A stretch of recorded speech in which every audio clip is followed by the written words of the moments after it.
الفاتحة. أعوذ بالله من الشيطان الرجيم. بسم الله الرحمن الرحيم.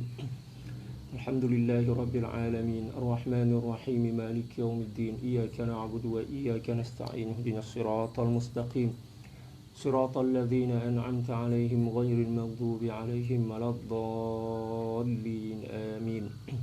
أعوذ بالله من الشيطان الرجيم. بسم الله الرحمن الرحيم. بسم الله وبحمده. السلام عليكم ورحمة الله تعالى وبركاته. الحمد لله رب العالمين، والصلاة والسلام على أشرف الأنبياء والمرسلين سيدنا محمد وعلى آله وصحبه أجمعين. اللهم اغفر لأمة سيدنا محمد صلى الله عليه وسلم، وأصلح أمة سيدنا محمد صلى الله عليه وسلم، وفرج عن أمة سيدنا محمد صلى الله عليه وسلم، وارحم أمة سيدنا محمد صلى الله عليه وسلم، وألف بين قلوب أمة سيدنا محمد صلى الله عليه وسلم لما تحب وترضاه، وافتح لنا فتوح العارفين بك بحق سيدنا محمد صلى الله عليه وسلم. سبحانك لا علم لنا إلا ما علمتنا إنك أنت العليم الحكيم، ولا حول ولا قوة إلا بالله العلي العظيم. رب اشرح لي صدري ويسر لي أمري واحلل عقدة من لساني يفقه قولي. وصلى الله على سيدنا محمد وعلى آله وصحبه وسلم. الحمد لله رب العالمين. إن الله وملائكته يصلون على النبي يا أيها الذين آمنوا صلوا عليه وسلموا تسليما. اللهم صل على سيدنا محمد وآله وسلم. اللهم صل على سيدنا محمد وآله وسلم. اللهم صل على سيدنا محمد وآله وسلم. اللهم صل على سيدنا محمد وآله وسلم. اللهم صل على سيدنا محمد وآله وسلم. اللهم صل على سيدنا محمد وآله وسلم. اللهم صل على سيدنا محمد وآله وسلم. اللهم صل على سيدنا محمد وآله وسلم. اللهم صل على سيدنا محمد وآله وسلم. اللهم صل على سيدنا محمد وآله وسلم. اللهم صل على سيدنا محمد وآله وسلم عدد ما وسعه علم الله. أما بعد. Alhamdulillah, puja dan puji syukur kehadirat Allah Subhanahu wa taala. Salawat dan salam semoga senantiasa tercurah dan terbingkis ke atas kekasih hati kita baginda Rasulullah sallallahu alaihi wasallam.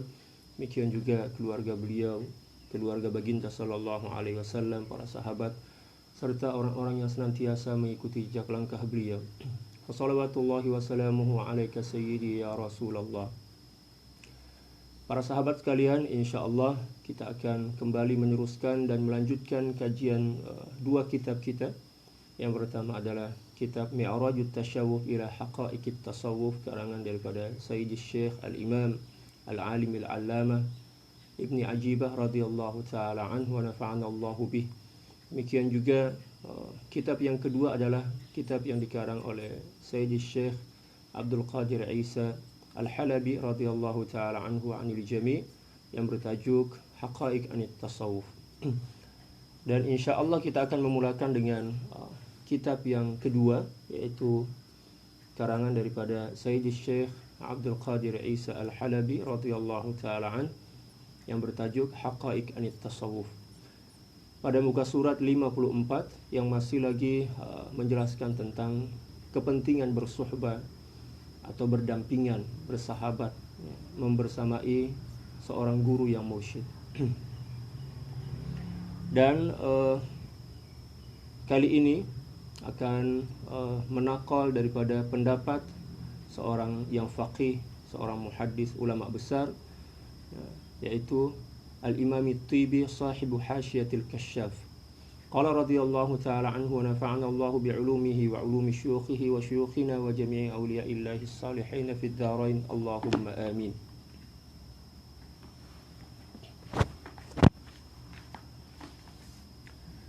Qala At-Tibi لا ينبغي للعالم ولو تبحر في العلم حتى صار واحد أهل زمانه أن يقتنع بما علمه، وإنما الواجب عليه الاجتماع بأهل الطريق ليدلوه على الطريق المستقيم حتى يكون ممن يحدثه الحق في سرائرهم من شدة صفاء باطنهم، ويخلص من الأدناس وأن يجتنب ما شاب علمه من قدرات الهوى وحظوظ النفس الأمارة بالسوء حتى يستعد لفيضان العلوم اللدنية على قلبه والاقتباس من مشكاة أنوار النبوة ولا يتيسر ذلك عادة إلا على يد شيخ كامل عالم بعلاج أمراض النفوس وتطهيرها من النجاسات المعنوية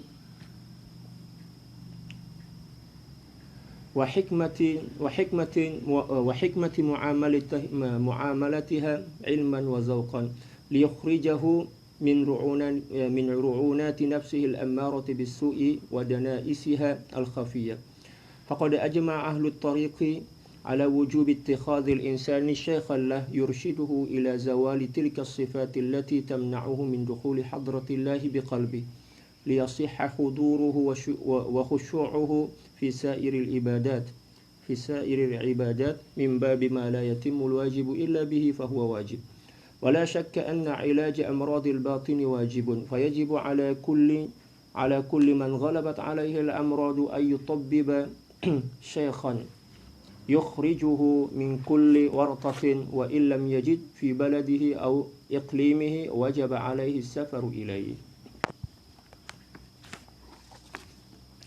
Yang ketujuh adalah pandangan dan keterangan daripada Sayyidil Imam At-Tibi, yang mana beliau adalah seorang ulama besar, demikian juga seorang faqih dan muhaddis, yang juga menerangkan tentang kepentingan bersuhbah atau berdampingan, membersamai dan berguru kepada seorang syekh yang mursyid. Berkata Imam At-Tibi, pengarang daripada Hasyiah Al-Kasyaf radhiyallahu taala an, tidak sepatutnya bagi orang yang alim itu walaupun ilmunya melimpah ruah sehinggalah mampu menjadi yang tunggal di zamannya, merasa cukup dengan apa yang diketahuinya. Sealim apapun seseorang, sepandai apapun seorang insan, setinggi apapun ilmunya, dia tak boleh merasa cukup dengan apa yang telah diketahui melalui akalnya. Dia perlu kepada seorang mursyid yang membimbing hatinya untuk mampu membezakan antara kesamaran yang ada dalam ilmu, demikian juga untuk menerangkan kepada dia tentang jalan yang lurus menuju kepada hadratullah. Kita menuju kepada Allah Subhanahu wa taala untuk bermakrifah dan mengenalinya tak cukup dengan setakat ilmu sahaja. Tak cukup setakat dengan kemampuan akal sahaja. Akal itu untuk memahami ahkam. Allah Subhanahu wa taala bagi kepada kita tiga perkara. Yang pertama adalah akal. Akal adalah satu anugerah yang dibagi oleh Allah Subhanahu wa taala dengan tujuan agar kita boleh memahami hukum hakam. Adapun tubuh badan kita Allah bagi agar kita guna untuk melakukan harakatul ibadah, pergerakan dalam ibadah. Manakala hati ini Allah Subhanahu wa taala anugerahkan kepada kita agar kita jadikan sebagai wasilah, perantara untuk mendekatkan diri kepada Allah Subhanahu wa taala, untuk mengenali Allah Subhanahu wa taala, untuk mencintai Allah Subhanahu wa taala. Betapa ramai orang yang pandai cerdik menghafaz Al-Qur'an, menghafaz ribu-ribu hadis baginda Rasulullah sallallahu alaihi wasallam. Ibadah dia luar biasa, salat dia, puasa, zakat, demikian juga ibadah yang lain. Akan tetapi masih terombang-ambing oleh perubahan takdir yang berlaku dalam hidup dia. Dia tak mampu bersabar, dia tak mampu bersyukur kepada Allah, dia tak mampu taslim, pasrah kepada Allah Subhanahu wa taala. Malah terkadang-kadang orang yang banyak ilmu dan banyak amal inilah tergolong sebagai orang yang lebih tidak bersabar dibandingkan orang yang tidak seberapa mempunyai ilmu. Coba kita bandingkan keadaan kita saat ini berbanding dengan keadaan atau nenek kita zaman dahulu. Zaman dahulu ilmu mereka tidak seberapa banyak dibandingkan generasi hari ini. Generasi hari ini luar biasa. Malah terkadang-kadang orang yang baru mengenali agama 1-2 bulan sudah berani berfatwa. Mungkin disebabkan karena terlalu merasa diri alim, merasa diri hebat. Baru 1-2 tahun belajar agama, dalam tak diri macam lebih pandai, lebih alim dibandingkan mufti. Berani dia menyalahkan atau menganggap bahwa pendapat para ulama silap, dia aja yang benar. Ini adalah penyakit-penyakit yang menyebabkan seorang itu semakin jauh dari Allah Subhanahu wa taala walaupun ilmu dan amalnya banyak. Oleh karena itu Al-Imam Al-Syekh Sayyidi At-Tibi radhiyallahu taala menjelaskan dalam kitab ini bahwa seorang untuk mendekati Allah, untuk mengenali Allah Subhanahu wa taala tak cukup setakat dengan ilmu sahaja. Dia karena ada tazkiyah, ada tasfiyah, ada takhliyah, pembersihan, penyucian, demikian juga pembuangan sifat-sifat buruk yang ada dalam hati. Sebab ilmu yang banyak, amalan yang banyak, bila mana tidak disertai dengan kebersihan dan kejernihan hati dan fikiran, selalunya akan menjadi bumerang, senjata makan tuan lah kalau dalam bahasa Indonesia, yang menyebabkan seorang itu semakin bangga, semakin takabur, semakin tinggi hati, dan sifat-sifat buruk inilah yang akan menjadi malapetaka dan menjadi perosak ya, hati mereka, sehingga mereka semakin jauh dari Allah Subhanahu wa taala, walaupun dalam sangkaan mereka semakin dekat kepada Allah, semakin mengenali Allah Subhanahu wa taala. Seperti yang berlaku pada diri iblis. Ya, seperti mana yang kita sedia maklum bahwa iblis ini bukanlah makhluk yang bodoh, bukanlah makhluk yang tak pandai baca tulis lah istilah kita, bukanlah makhluk pemalas macam kita. Iblis ini luar biasa. Zaman dahulu sebelum malaikat dan sebelum Nabi Adam dicipta, iblis ini merupakan pensyarah. Pensyarah itu dosen lah dalam bahasa Indonesia. Pensyarah atau dosen kepada para malaikat. Para malaikat datang berjumpa dengan iblis untuk belajar, menimba ilmu. Ya. Dan iblis juga bukanlah makhluk pemalas seperti kita. Macam kita lah kan, kita ini pemalas. Iblis luar biasa, ibadah dia luar biasa. Tapi disebabkan karena dia tidak pernah belajar ilmu tasawuf, tak ada yang mengajar dia. Dia merasa sombong dengan ilmu yang dimilikinya, dengan kealiman, kehebatan ibadah yang ada pada diri dia. Sehingga sifat sombong dan sifat hasad yang ada pada diri dia inilah yang menyebabkan dia menjadi makhluk pertama yang kafir dan ingkar kepada Allah Subhanahu wa taala, dan menjadi sumber masalah dalam kehidupan keturunan Nabi Adam alaihissalam sampailah ke akhir zaman. Ya. Dan itu nampak ketika mana Allah Subhanahu wa taala memerintahkan kepada para malaikat dan juga iblis untuk bersujud sebagai bentuk penghormatan dan penghormatan dan ta'zim kepada Nabi Adam. Seluruh para malaikat sujud menghormati dan mengagungkan Nabi Adam seperti mana yang diminta oleh Allah Subhanahu wa taala. Seorang jangan takna. Ya, Mr. Iblis takna. Apa yang menyebabkan dia takna? Sebab dia rasa diri hebat, rasa diri lebih sempurna, rasa diri lebih alim, ya kan? Lebih banyak ibadah dibandingkan Nabi Adam yang merupakan makhluk yang baru lagi dicipta oleh Allah Subhanahu wa taala. Allah Subhanahu wa taala berfirman dalam Al-Qur'an, wa idz qulna lil malaikati isjudu li Adam fasajadu illa iblis aba wastakbara wa kana minal kafirin. Dan ingatlah ketika mana kami menyeru dan memerintahkan kepada para malaikat dan juga iblis untuk bersujud. Bersujudlah kalian kepada Nabi Adam sebagai bentuk penghormatan, bukan penghambaan, bukan ibadah, tetapi lit-ta'zimi wat tabjil, untuk menghormati dan mengagungkan. Fasajadu, semua malaikat sujud menghormati Nabi Adam, illa kecuali iblis. Kecuali iblis. Abah, dia takna. Wastakbara, dan merasa sombong, tinggi hati. Wa kana minal kafirin, dan natijah dia adalah menjadi makhluk pertama yang ingkar dan kafir kepada Allah. Ayat ini menerangkan kepada kita bahwa setinggi apapun amal dan sebanyak apapun ibadah seseorang, bila mana tidak melakukan tazkiyah dan pembersihan jiwa, maka dia akan terombang-ambing oleh sifat-sifat buruk dan sifat-sifat jahat yang bersemayam di dalam jiwanya, yang menyebabkan dia akan hancur dan binasa. Na'udzubillah summa na'udzubillahi min dzalik. Oleh sebab itu kita perlu kepada seorang mursyid, guru yang mursyid, yang mengajar dan membimbing kita tentang tata cara mentazkiyah dan mentasfiyah serta mentakhliyah hati kita, membersihkan, menyucikan, demikian juga untuk membuang sifat-sifat buruk dan sifat-sifat jahat yang bersemayam dalam jiwa kita sebagai manusia biasa. Kita bukan nabi dan rasul, kita bukan malaikat. Kita senantiasa terbungkus oleh sifat-sifat buruk bila mana kita tidak membersihkan dan menyucikan.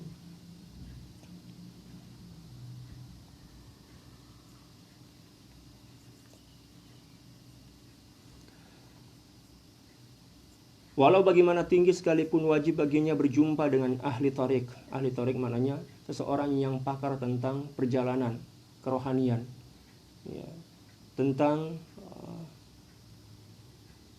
seseorang yang pakar tentang macam mana nak membersihkan hati dan membersihkan jiwa, yaitu para wali mursyid, para guru yang mursyid, agar mereka memandu ke jalan yang lurus.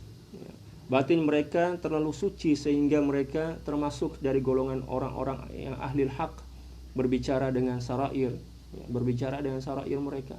Mereka senantiasa berbicara bukan dengan lisan mereka, bukan setakat menggunakan akal sahaja, tetapi para aulia ini dalam melakukan aktiviti apapun juga, ya, mereka senantiasa mendapatkan sokongan daripada Allah Subhanahu wa taala, bimbingan dan taufik, sehingga apapun yang mereka sampaikan, apapun yang mereka contoh dan mereka lakukan merupakan satu ilmu dan satu pengalaman daripada apa yang telah Allah Subhanahu wa taala anugerahkan dan limpahkan ke dalam hati dan jiwa mereka setelah mereka menyucikan dan membersihkan hati daripada keburukan-keburukan. Dia seorang yang bebas daripada segala kotoran dan jauh daripada kekeruhan hawa nafsu serta kehendak hawa nafsu ammarah bisu yang menyuruh kepada kejahatan. Seorang mursyid adalah seorang yang telah bebas, ya, selamat daripada campur tangan nafsu dalam melakukan apapun jua, daripada aktiviti keseharian mereka, sehingga hatinya bersedia menerima limpahan ilmu laduni dan mengambil cahaya daripada cahaya kenabian. Tujuan daripada seorang mursyid untuk membimbing kita, dalam membimbing kita adalah agar hati kita ini menjadi hati yang layak, yang sedialah istilah kita, untuk menerima limpahan ilmu-ilmu daripada Allah Subhanahu wa taala. Demikian juga cahaya-cahaya ilmu dan rahasia yang terpancar daripada hati baginda Rasulullah sallallahu alaihi wasallam melalui guru kita.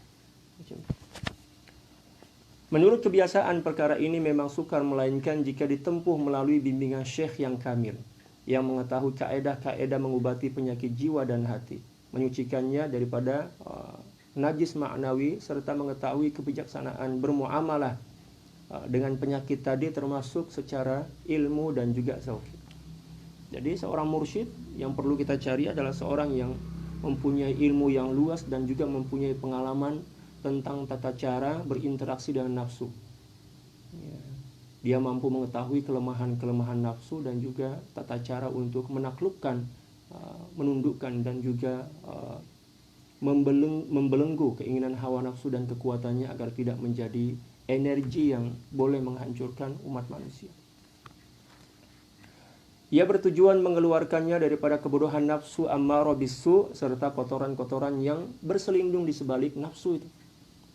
Banyak penyakit-penyakit hati seperti mana yang telah selalu saya sampaikan. Banyak jenis penyakit hati yang berselindung di balik topeng kebaikan, ya, di balik topeng kebaikan yang pakai oleh nafsu untuk menipu dan untuk menipu dayakan diri kita. Jadi nafsu ini hidup di sebalik senantiasa hidup di sebalik topeng kebaikan. Jadi macam orang itu guna topeng kan, ya, tak tahulah, mungkin muka dia penuh dengan jerawat, mungkin penuh dengan apapun ya, tapi dia guna topeng, ya, topeng untuk menutup, ya, wajah dia agar tampil dan kelihatan cantik, sehingga menyebabkan orang lain boleh terpesona dan terkesima, ya, kan? Dan itu adalah satu di antara wajah kepura-puraan yang dimiliki oleh nafsu untuk mengelabui, untuk menipu dan untuk untuk menampilkan sesuatu yang bukan hakikat sebenar, ya, sifat nifak lah, macam itulah istilah dia. Sesungguhnya ahli tarik telah bersepakat bahwa wajib bagi manusia mengambil guru atau syekh untuk dirinya. Wajib kita mencari guru, itu wajib. Sebab kita bukan nabi dan rasul yang terbebas daripada penyakit hati kan. Hati kita penuh dengan kekotoran, penuh dengan penyakit-penyakit Maknanya kita wajib mencari atau kita perlu kepada seseorang yang boleh menyifatkan atau menerangkan kepada kita tentang masalah-masalah yang berlaku dalam jiwa kita, dan juga mencari seorang yang ikhlas dan jujur ingin membimbing dan mendampingi kita dalam melakukan penyucian dan pembersihan hati. Sebab sebanyak apapun amal dan ibadah kita, bila mana kita mati dalam keadaan membawa hati yang penuh dengan kedengkian, hasad, ya, tinggi hati, sombong, ya, ria, ya, kan, merasa diri lebih hebat dibandingkan orang lain, maka ilmu dan amal itu tidak akan bermanfaat bagi kita di akhirat nanti. Ya, oleh sebab itu Allah Subhanahu wa taala berfirman dalam banyak ayat dalam Al-Qur'an, di antaranya yauma la yanfa'u malu wala banun illa man atallaha biqalbin salim. Hari itu, ya, ketika mana manusia terhimpun atau berhimpun di padang mahsyar, ya, tidak seorang pun yang dapat mengambil manfaat daripada harta benda, demikian juga anak pinak dia, kecuali seseorang yang datang berjumpa dengan Allah Subhanahu wa taala dengan membawa hati yang bersih, hati yang suci, hati yang selamat daripada penyakit-penyakit hati.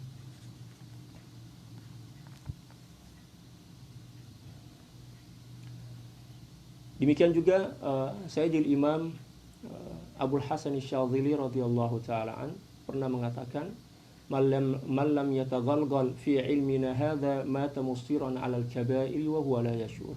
Sesiapa orang yang belum lagi mempelajari ilmu kami ini, belum mengamalkan dan menyelaminya, maka boleh dipastikan dia akan meninggal dunia dalam keadaan membawa dosa-dosa besar, ya, dan dia tidak menyadari dan tidak perasanlah tentang dosa-dosa yang melekat pada hati dia yang terbawa sampai kepada kematian. Na'udzubillah tsumma na'udzubillahi min dzalik.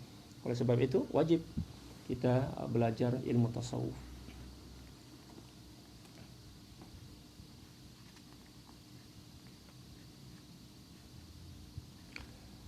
Memandunya sehingga hilang sifat-sifat yang menghalang kefahaman tentang hadratul ilahiyah daripada masuk ke dalam hatinya. Selain itu, dia juga bertujuan mengesankan kehadiran hati serta khusyuk, ya, dalam bermuamalah atau melakukan ibadah. Ia termasuk dalam bab apa yang tidak sempurna, ya, yang wajib kecuali dengan melakukannya, maka melakukan perkara itu, ya, dikira sebagai sesuatu yang wajib. Contoh misal, ya, berwudu. Pada mulanya berwudu itu hukumnya sunnah. Tetapi bila mana kita nak melakukan solat, ya, dah masuk waktu solat, ya, kan? Dan kita nak solat, maknanya wudu itu bertukar menjadi wajib. Walaupun pada mulanya ketika mana tak ada hubung kait dia dengan ibadah solat, berwudu itu hukumnya sunnah. Tetapi bila mana kita nak solat, maka bertukar dah atau berubah, ya, wudu yang pada mulanya hukumnya sunnah bertukar menjadi wajib. Sebab, ya, satu di antara syarat solat adalah suci daripada hadas kecil dan hadas besar. Maknanya dah bertukar dah hukum wudu yang pada mulanya sunnah menjadi wajib sebab kita nak melakukan solat. Demikian juga mempelajari ilmu tasawuf pada mulanya adalah sesuatu yang sunnah. Sesuatu yang sunnah bila mana telah dipastikan bahwa hati kita telah bersih dan suci daripada sebarang penyakit hati. Yang menjadi soalan, adakah di antara kita yang suci dan selamat daripada penyakit hati? Tak ada, kecuali para nabi dan rasul. Itu bermakna mempelajari ilmu tasawuf bertukar hukum menjadi wajib. Ya, sebab kita diwajibkan oleh Allah Subhanahu wa taala untuk menyucikan dan membersihkan hati kita. Manakala ilmu, ya, yang mampu mendidik dan memahamkan kita tentang tata cara pembersihan jiwa adalah ilmu tasawuf. Maknanya mempelajari ilmu tasawuf hukumnya wajib dan fardu ain seperti mana yang telah disebutkan dan diterangkan oleh para ulama. Tanpa diragui bahwa mengobati penyakit batin atau penyakit hati adalah wajib, ya, maka menjadi kewajiban ke atas setiap orang yang mempunyai penyakit mencari syekh yang mampu mengeluarkannya daripada perkara yang tidak mampu dihindarinya. Seandainya tidak terdapat syekh di tempatnya atau di negerinya, dia wajib bermusafir mencari guru mursyid kemanapun juga. Ya, kan? Kalau kita tak jumpa mursyid itu di kampung halaman kita, kan, kita cari dah. Kita berdoa kepada Allah, memohon kepada Allah, tapi kita tak jumpa lagi, dan kita dah tanya kepada masyarakat, adakah di kampung ini seorang mursyid, seorang guru yang mursyid yang boleh membimbing, boleh mengajarkan kepada kita tentang kerohanian. Dan kalau sekiranya kita tak jumpa atau tak wujud ke situ, maka kita diwajibkan untuk melakukan musafir, perjalanan, pencarian guru. Macam kita, bila mana kita sedang sakit kan, di kampung kita tak ada hospital yang boleh bagi pelayanan kesehatan yang cukup bagi kita, yang memadai bagi kita. Pastilah kita mencari hospital yang lebih lengkap, ya, yang lebih fasiliti dia lebih memadai. Ya, walaupun mungkin kita keluar negara, kita guna duit, atau mungkin kita guna seluruh harta kita demi mendapatkan kesehatan tubuh badan. Itu tubuh badan. Macam mana pula dengan hati kita yang lebih berharga dibandingkan tubuh badan kita? Orang yang faham, ya, orang yang cerdik adalah orang yang mendahulukan kesehatan hati dia dibandingkan tubuh badan. Dia rela untuk berkorban seluruh harta benda, malah seluruh kepentingan diri dia demi menggapai kesehatan dan kebersihan jiwa dia. Tapi kalau orang hatinya sakit, orang hatinya yang mempunyai hati terbelenggu oleh dunia, maka dia akan berhitung. Oh, kalau saya ya pergi cari guru ke luar negara sebab saya tak jumpa kampung saya ini, habislah duit saya. Ya kan? Saya jauh daripada keluarga saya. Harta benda saya akan semakin berkurang. Dia akan berpikir macam itu. Dia akan berkira sangatlah. Sehingga orang-orang yang macam ini dikira sebagai orang yang bodoh. Orang yang lebih mendahulukan bayang-bayang dibandingkan hakikat. Dunia ini bayang-bayang je. Ya, tubuh badan kita ini bayang-bayang kewujudan kita yang sebenar, yaitu kewujudan ruh, hati kita. Ya. Bila mana ruh kita sakit, kita kena obatilah. Sebab ruh itulah yang menjadi asbab kehidupan kita. Ruh itulah yang akan menjadi penentu adakah kita tergolong sebagai orang yang berjaya, orang yang bahagia di dunia di akhirat nanti, ataukah tergolong sebagai orang yang sengsara, orang yang merugi. Na'udzubillah, summa na'udzubillah. Itulah pendapat dan pandangan daripada ulama hadis, ulama fiqh dan juga ulama fiqh berkenaan dengan kepentingan kita bersuhbah dan berdampingan dengan seorang guru mursyid. Seterusnya, aqwalul arifina billahi min rijalit tasawufi fi faidati suhbati wa adabiha. Inna sadata sufiyata hum ahrasun nasi ala hayatin ta'abbudiyatin khalisatin takumu ususuha ala sam'i wa ta'ah wal iz'ani linasihati nasihin aw tajihi mursyidin. فنشأت بينهم تلك المدارس الروحية التي قامت على أعظم أساليب التربية والتقويم وأقوى صلات الروح بين الشيخ والمرشد. ولذا يوصي العارفون بالله تعالى كل من أراد سلوك طريق الحق الموصل إلى معرفة الله ورضاه بالصحبة وروحها الاعتقاد والتصديق بهؤلاء المرشدين الدالين على الله تعالى الموصلين إلى حضرته القدسية. Seterusnya, ya, pengarang kitab menerangkan atau menakal kata-kata para arifin billah daripada tokoh-tokoh tasawuf tentang faedah bersuhbah serta adab-adab yang perlu kita jaga ketika mana kita sedang bersuhbah atau berdampingan membersamai guru mursyid kita. Beliau berkata, tokoh-tokoh sufi sememangnya merupakan orang yang tamak untuk hidup semata-mata beribadah. Allahu Akbar. Kalau kita nih adalah generasi orang-orang yang tamak kepada dunia. Manakala para aulia, para tokoh-tokoh sufi adalah seorang yang senantiasa tamak kepada ibadah. Tamak kepada ibadah. Coba kita baca sejarah tentang kehidupan para sufi, tokoh-tokoh sufi, para aulia. Kehidupan mereka dua aja. Yang pertama adalah ilmu, yang kedua adalah ibadah. Ilmu ibadah. Di mana-mana jua pun kita jumpa atau mereka dijumpai, satu di antara dua amalan itu je yang diorang buat. Belajar, ibadah. Ilmu, ibadah. Diorang tak terlibat dengan politik, diorang tak terlibat dengan perbalahan, diorang tak terlibat dengan permusuhan, diorang tak terlibat dengan apapun jua yang tak ada hubung kait dia dengan ibadah dan ilmu. Kita pula kebalikannya kan. Kita terlibat dengan apapun juga kecuali ilmu dan ibadah. Ya kan? Kita terlalu sibuk dengan perkara politik, kita terlalu sibuk dengan perbalahan khilafiyah, kita terlalu sibuk dengan dunia, sibuk dengan kerja kita, sibuk mencari duit dan menyebabkan kita lupa kepada Allah Subhanahu wa taala. Jadi bertolak belakanglah dengan apa yang telah dicontohkan oleh para aulia, para mursyidin, dari apa yang telah mereka ambil contoh daripada syakhsiyah baginda Rasulullah sallallahu alaihi wasallam, demikian juga para sahabat. Mengabdikan diri, membina asas kehidupan melalui dengar dan taat serta menuruti nasihat atau bimbingan seorang mursyid. Mereka senantiasa taat, tunduk, patuh kepada para ulama, para aulia. Adapun kita di akhir zaman ini, kita memaksa para ulama, para mufti untuk taat kepada kita, ya kan? Kita letak diri kita lebih tinggi dibandingkan para ulama dan mufti. Contoh misal katalah ulama mengeluarkan satu pendapat, ya kan? Atau mufti dan kerajaan sudah pun mengeluarkan satu perintah, perintah kawalan pergerakan kan kalau dalam bahasa Indonesia, dalam bahasa Melayu lah.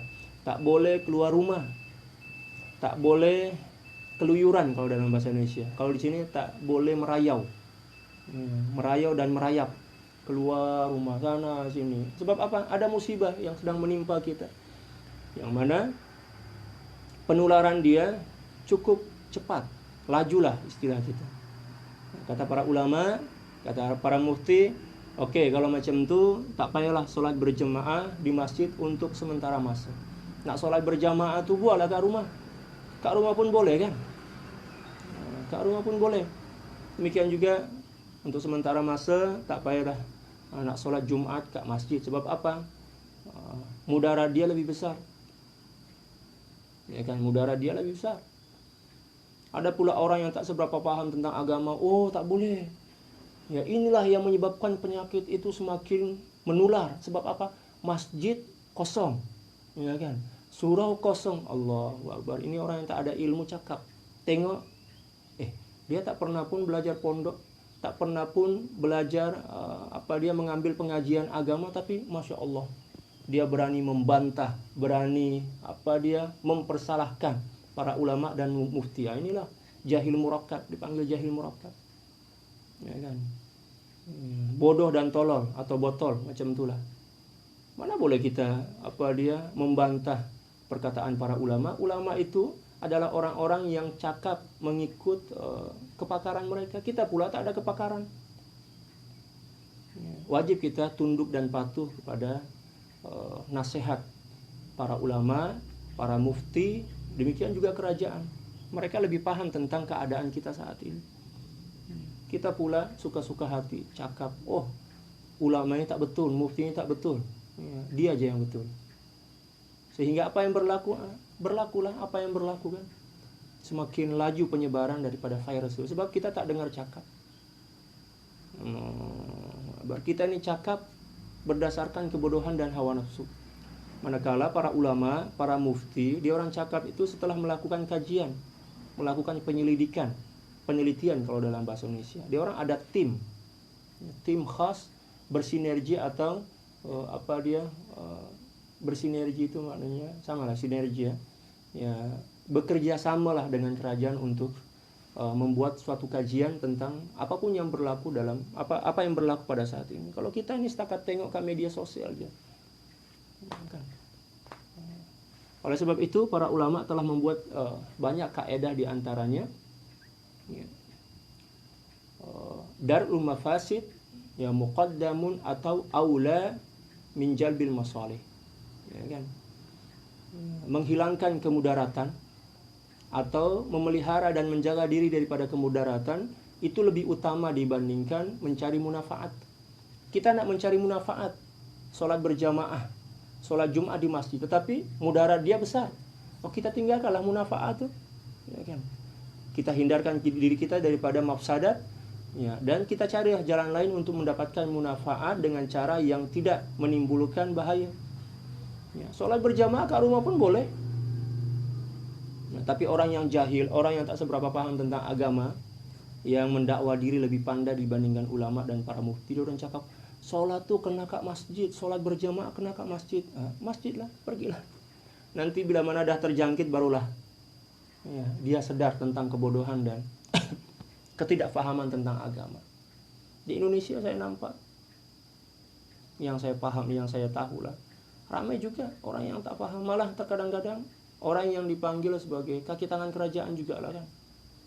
Ya, dia orang cakap, dia cakap kena sholat, tetap sholat berjamaah di masjid, tetap ada Jumat. Allah Akbar, ini orang tak paham.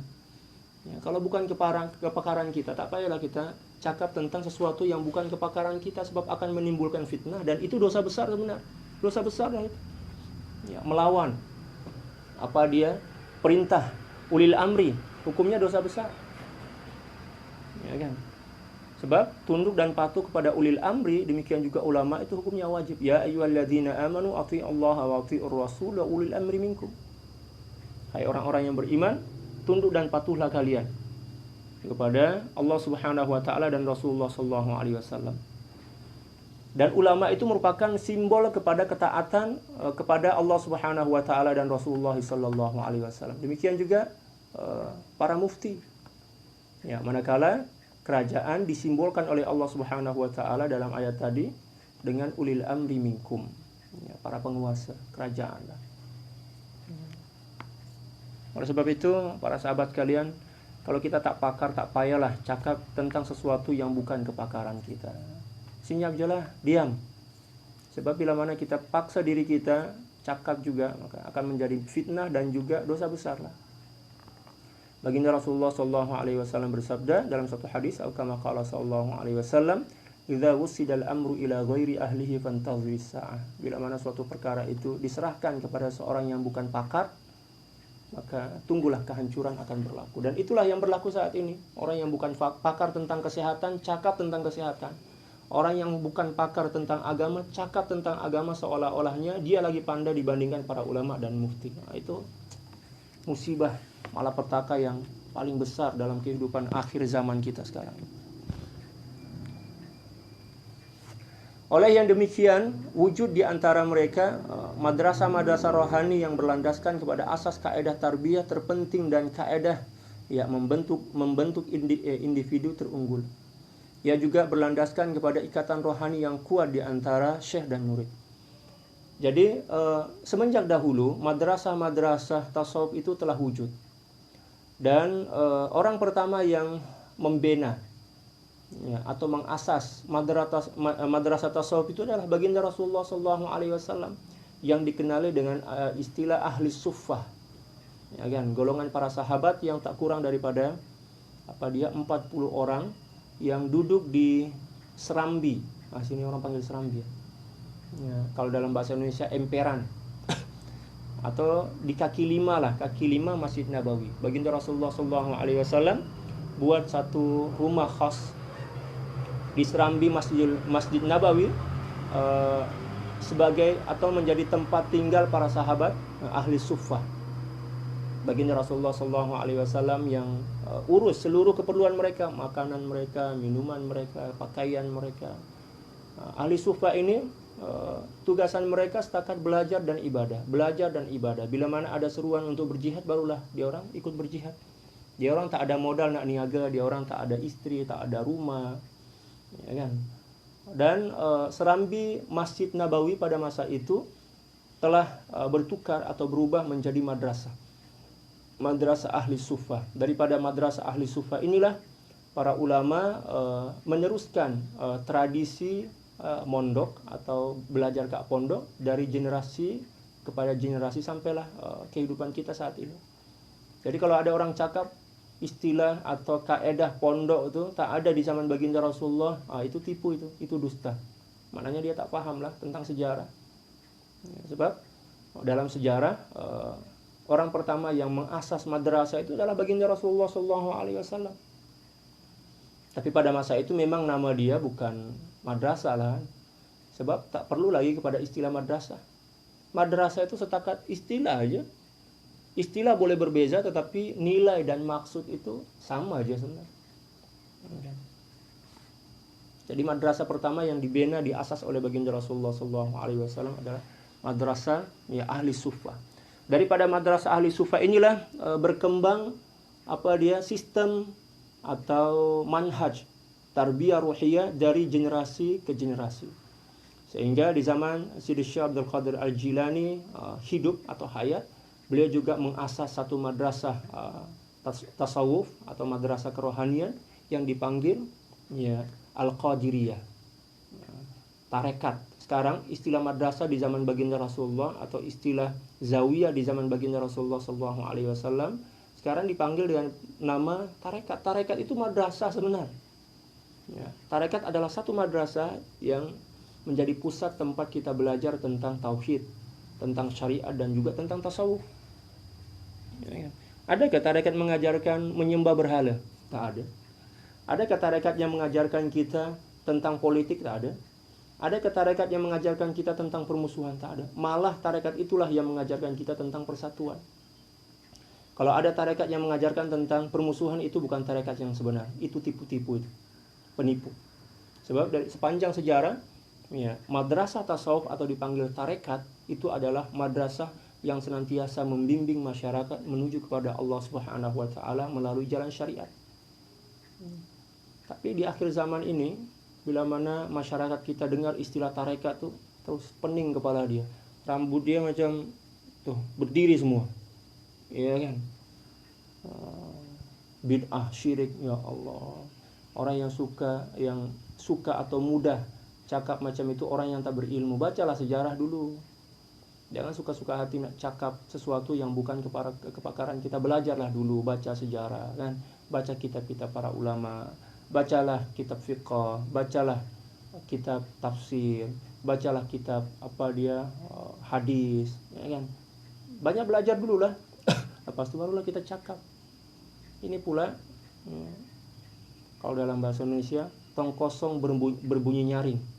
Ya, satu tempat ya, atau bekas lah. Bila mana tak ada isi, kita pukul macam tu, suara dia nyaring macam itulah. Orang bodoh, orang jahil, cakap dia setinggi langit tapi ilmu dia kosong langsung, tak ada langsung. Na'udzubillah summa na'udzubillah. Kita nih kalau kita sedar yang kita ini jahil, tak payahlah banyak cakap. Sebab bila mana kita cakap itu ya, kita cakap itu akan menzahirkanlah, tunjuk kebodohan kita, kejahilan kita kepada orang lain, tunjuk keaiban kita kepada orang lain. Ia juga berlandaskan kepada ikatan rohani yang kuat di antara syekh dan mursyid. Nah, madrasah tasawuf ini mengajarkan kepada kita bukan setakat ilmu syariat, bukan setakat tentang tata cara pengamalan terhadap syariat, bukan setakat mengajarkan tentang ilmu tauhid, ilmu akidah, tetapi juga mengajarkan kepada kita tentang akhlak. Dan satu di antara akhlak itu adalah hubungan yang baik, yang mesra antara seorang guru dan murid. Oleh itu golongan arif billah menasihati mereka yang ingin jalan kebenaran, yang menyampaikan kepada ma'rifatullah serta keridhaan Allah Subhanahu wa taala agar bersuhbah, ya, berdampingan, membersamai guru yang mursyid. Ruh suhbah ialah meyakini serta membenarkan syekh mursyid yang menunjukkan jalan kepada Allah Subhanahu wa taala, serta yang menyampaikan ke hadrah ya al-qudusiyah. Dan intipati daripada suhbah itu adalah yakin, berbaik sangka kepada guru kita. Berbaik sangka. Ya, yakin, tunduk, patuh dan baik sangka kepada guru kita. Barulah kita boleh sampai atau memperoleh natijah daripada bersuhbah itu. Tapi bila mana kita tak yakin, kita tak patuh, apatah lagi kita berburuk sangka kepada guru kita, walaupun kita bersuhbah 1000 tahun, kita tidak akan mendapatkan manfaat daripada bersuhbah itu. Seterusnya Abu Hamid Al-Ghazali radhiyallahu taala an. Di sini naqalan atau nukilan pertama adalah perkataan daripada Al-Imam Al-Ghazali radhiyallahu taala an di dalam kitab Ihya Ulumuddin, demikian juga kitab-kitab beliau yang lain. Qala al-Imam Hujjatul Islam Abu Hamid Al-Ghazali radhiyallahu taala anhu wa nafa'ana Allahu bih. Ad-dukhulu ma'as sufiyyati fardu 'ainin idh la yakhlu ahadun min 'aibin aw maradin illa al-anbiya'a ya alaihimus salam. Ya. Kata Sayyidil Imam Abu Hamid Al-Ghazali, ya, menyertai orang sufi atau golongan sufi adalah ya hukumnya fardu ain. Karena seorang tidak akan sunyi daripada keaiban dan penyakit kecuali para anbiya alaihimussalam. Ketika mana kita sadar yang kita ini penuh dengan keaiban dan kita bukan nabi dan rasul, maka menjadi wajiblah, menjadi fardu ainlah kita berdampingan atau berguru kepada para sufi atau ahli tasawuf, orang-orang yang hati mereka suci. Wa qala rahmatullahi alaihi wa qala rahimahullahu ta'ala kuntu fi mabda'i amri munkiran li ahwalis salihin wa maqamatil arifin hatta sahibtu Syekh Yusuf An-Nassaj. Allahu akbar. Falam yazal yusaqqiluni bil mujahadin hatta hazautu bil waridat. Hatta huzitu bil waridat. فرأيت الله تعالى في المنام وقال لي يا أبا حامد دع شواغلك واصحب أقواما جعلتهم في أرض محل نظري سبحان الله وهم الذين باعوا الدارين بحبي قلت بعزتك إذا أزقتني برد حسن الظن بهم قال قد فعلت والطامع بينك وبينهم تشاغلك بحب الدنيا فاخرج منها مختارا قبل أن تخرج منها صاغرا فقد أفضت عليك أنوارا من جوار قدسي فاستيقظت فرحا وسرورا وجئت إلى شيخ يوسف النساج فقصصت عليه المنام فتبسم وقال يا أبا حامد هذه ألواحنا في البداية بل إن صحبتني ستكحل basiratuka bi ismi dit-ta'yid. Beliau juga berkata, pada mulanya Al-Imam Al-Ghazali berceritalah tentang pengalaman dan perjalanan hidup beliau sebelum mengenali ilmu tasawuf. Yang mana di dalam sejarah Al-Imam Al-Ghazali sebelum berjumpa dengan guru beliau yang bernama Syekh Yusuf An-Nassaj, beliau adalah seorang pengetua kepada ulama-ulama yang ada di zaman beliau, terutamanya di Baghdad. Beliau adalah mudir atau pengetua para ulama di Madrasah An-Nizamiyah, yang mana Madrasah An-Nizamiyah ini adalah madrasah yang diasas oleh guru beliau Imam Al-Juwaini radhiyallahu taala anhu wa anil jami'. Ketika mana guru beliau meninggal dunia, maka Abu Hamid Al-Ghazali, Al-Imam Al-Ghazali inilah yang diangkat sebagai pelapis, diangkat sebagai penerus, ya, mudir kepada Madrasah Nizamiyah. Beliau berceritalah tentang apa yang berlaku pada diri beliau sebelum berjumpa dengan guru mursyid. Pada mulanya aku mengingkari keadaan orang-orang sufi atau orang-orang soleh serta kedudukan orang-orang arif, sehinggalah aku bersuhbah dengan syekhku atau guruku, guru mursyidku, yaitu Syekh Yusuf An-Nassaj. Beliau senantiasa mengkilapkanku dengan mujahadah sehingga aku memperoleh warid. Jadi yang mula-mula diajarkan oleh Sidi Syekh Yusuf An-Nassaj kepada Al-Imam Al-Ghazali adalah bermujahadah. Tak payah dah nak baca kitab usulul fiqh, kitab fiqh, kitab sejarah, kitab hadis, kitab tafsir. Sebab apa? Imam Ghazali dah menjadi imam dah pada masa itu. Beliau menghafaz Al-Quran, menghafaz ribu-ribu hadis baginda Rasulullah, menghafaz matan-matan kitab para ulama. Malah beliau juga telah menjadi seorang mujtahid pada masa itu, mujtahid mazhab. Ulama besar dan pengetua para ulama. Bukan ulama calang-calang macam kita, bukan ulama kaleng-kaleng lah kalau macam kita. Kita ini dipanggil ulama walaupun ya, baca Quran pun macam tak betul lagi. Kalau ulama zaman dahulu dipanggil ulama, mendapatkan gelaran ulama itu memang ilmu mereka dah sampai kepada kemuncak. Dan Al-Imamul Ghazali pada masa itu memang telah menjadi pengetua para ulama. Beliau telah mengarang banyak kitab, di antaranya adalah Al-Mustasfa, demikian fi usulul fiqh, demikian juga kitab fiqh, kitab sejarah. Ya kan, beliau juga mempunyai kaedah kaidah istimbat, ya kan? Beliau adalah seorang mujtahid mazhab. Malah ada setengah ulama yang mengatakan bahwa Al-Imamul Ghazali telah sampai kepada derajat atau tingkatan mujtahid mutlak. Ya, ada separuh pendapat ulama macam itu. Tapi ternyata beliau masih lagi mencari guru. Kita pula sudahlah tahafaz Al-Quran, baca Quran pun masih tak tahulah. Ya kan, tahafaz hadis. Lepas itu kita cakap, tak payahlah saya kepada guru, saya tak perlulah kepada guru. Itulah kebodohan di atas kebodohan. Ya, al-jahlul murakkab istilah dia, jahil murakkab. Mula-mula amalan yang diajarkan oleh guru beliau adalah mujahadah. Allahu Akbar, bermujahadah melawan hawa nafsu. Ya, sehinggalah aku memperoleh warid. Warid itu adalah kesucian jiwa. Ya, ilmu yang terbit atau terpancar daripada cahaya dari yang tercipta daripada kesucian dan kebersihan jiwa atau hati. Lalu aku seolah-olah melihat Allah, seolah-olah aja kan. Seakan-akan melihat Allah Subhanahu wa taala dalam tidurku. Seolah-olah, bukan maknanya melihat Allah secara zahir, nampak zat dia, naudzubillah. Ini seolah-olah aja. Ada bisikan lah dalam tidurku. Allah Subhanahu wa taala berkata kepadaku, "Wahai Abu Hamid, tinggalkanlah kesibukan hatimu dan bersuhbahlah dengan kaum yang aku jadikan mereka di bumiku sebagai tempat aku memandang." Allahu Akbar. Para aulia ini merupakan tempat di mana Allah Subhanahu wa taala memandang kepadanya dengan pandangan kasih sayang dan redha. Adapun selain para aulia, Allah Subhanahu wa taala pandang juga, tetapi dengan pandangan biasa aja.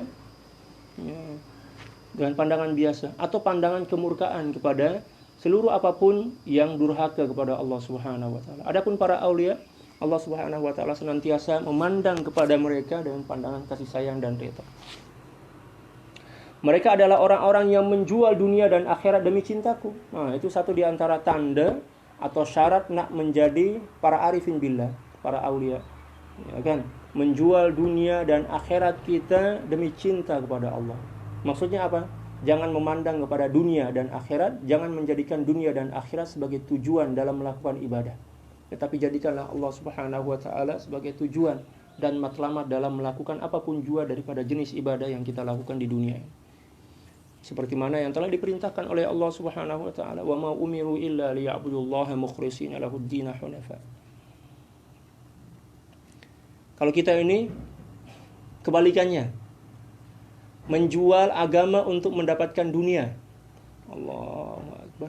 Menjual Tuhan untuk mendapatkan dunia, menjual baginda Rasulullah sallallahu alaihi wasallam untuk mendapatkan dunia. Kita jual segala-gala kemuliaan itu demi dunia. Allahu Akbar. Itulah orang yang paling hina. Orang yang paling hina adalah orang yang menjual dunia untuk orang yang menjual ad-din, agama untuk mendapatkan dunia. Dan orang yang paling mulia adalah orang yang menjual dunia dan akhirat mereka untuk Allah Subhanahu wa taala, untuk agama.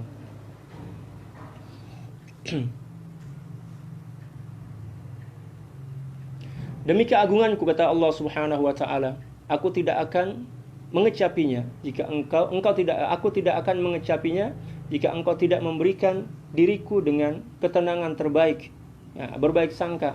Di sini mohon maaf, di sini Al-Imamul Ghazali berkata kepada Allah Subhanahu wa taala, demi keagunganmu, aku tidak akan mengecapinya jika engkau tidak memberikan diri kepadaku dengan ketenangan berbaik sangka kepada mereka. Yang mula-mula diminta oleh Al-Imamul Ghazali kepada Allah Subhanahu wa taala dalam mimpinya adalah agar Allah Subhanahu wa taala memberikan sifat baik sangka di dalam hati Al-Imamul Ghazali kepada para sufi, para ulama, para aulia. Allah Subhanahu wa taala berfirman, sesungguhnya aku telah melakukan perkara tersebut. Allah Subhanahu wa taala menjawab, "Oke, ya saya kabulkan ya permintaan." Dan semenjak itulah hati Al-Imamul Ghazali senantiasa dipenuhi dengan baik sangka kepada seluruh para aulia, dan terutamanya adalah guru beliau yang bernama Syekhul Imam Yusuf An-Nassaj.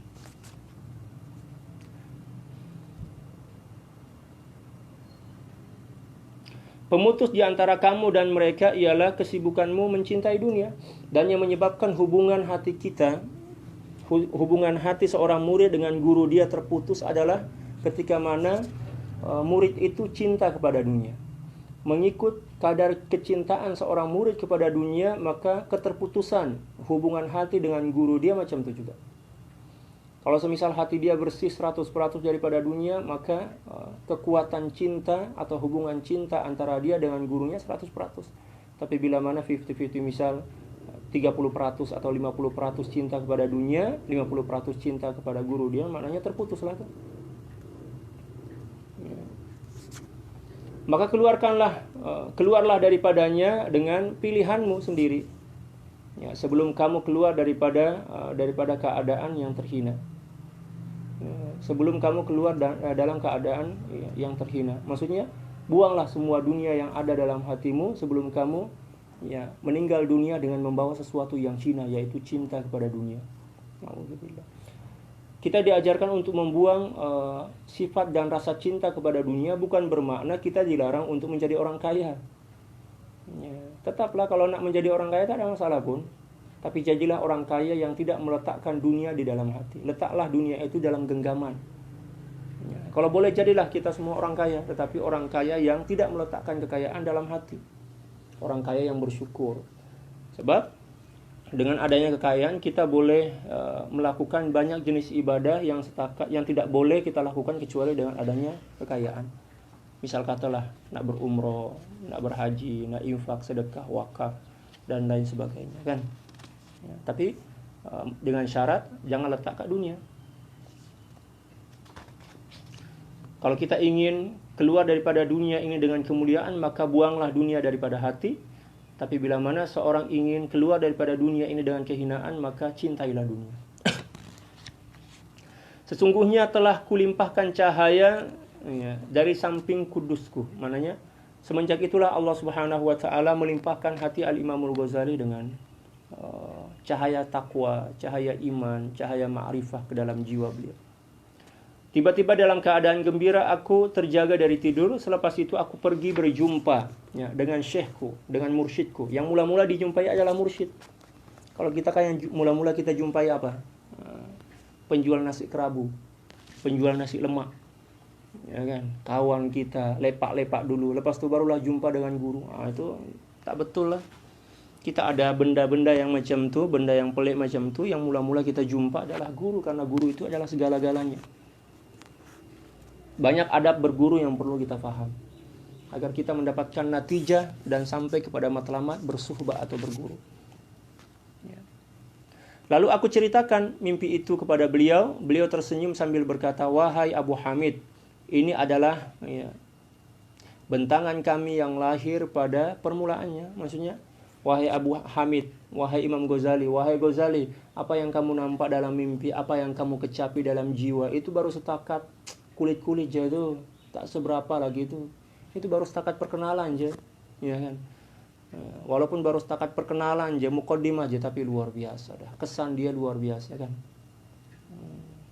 Subhanallah. Bahkan sekiranya kamu bersuhbah denganku, niscaya basirahmu akan memperolehi pertolongan dan bantuan daripada Allah Subhanahu wa taala sehingga akhir kata-kata beliau. Masya-Allah. Itu Al-Imam Al-Ghazali. Kita pula imam apa kita? Imam solat kah? Imam solat kat rumah lah, bukan kat masjid. Jangan marah, saya bergurau. Seterusnya kita ngaji santai nih ya. Kita ngaji santai. Nak sambil minum kopi kan. Sambil ngeteh, sambil ngopi, bolehlah. Relax, santailah kita mengaji. Wa qala aidan mimma yajibu fi haqqi saliki tariqil haqqi ay yakuna lahu mursyidun wa murabbin liyadullahu 'ala at-tariq wa yarfa'a 'anhu al-akhlaq al-mazmumata wa yad'a makanahu al-akhlaq al-mahmudata. Wa ma'na at-tarbiyati ay yakuna al-murabbi kaz-zari'i alladhi yurabbi az-zar'. فكلما رأى حجرا أو نباتا مضرا بالزرع قلعه وطرحه خارجا ويسقي الزرع مرارا إلى أن ينمو ويتربى ليكون أحسن من غيره. Wa idza 'alimta anna zar'a muhtajun lil murabbi 'alimta annahu la budda lis-saliki min mursyidin albatta. لأن الله تعالى أرسل الرسل عليهم الصلاة والسلام للخلق ليكونوا دليلا لهم ويرشدوهم إلى الطريق المستقيم وقبل انتقال المصطفى عليه الصلاة والسلام إلى الدار الآخرة قد جعل الخلفاء الراشدين نوابا عنه ليدلوا الخلق إلى طريق الله تعالى وهكذا إلى يوم القيامة فالسالك لا يستغني عن المرشد البتة.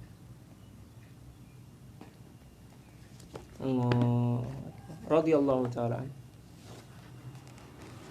Dan Al-Imamul Ghazali radhiyallahu ta'ala anhu juga berkata, di antara perkara yang wajib bagi seorang salik yang menjalani jalan akhirat. Salik maknanya orang yang berjalan menuju kepada kehidupan akhirat, menjalani jalan akhirat.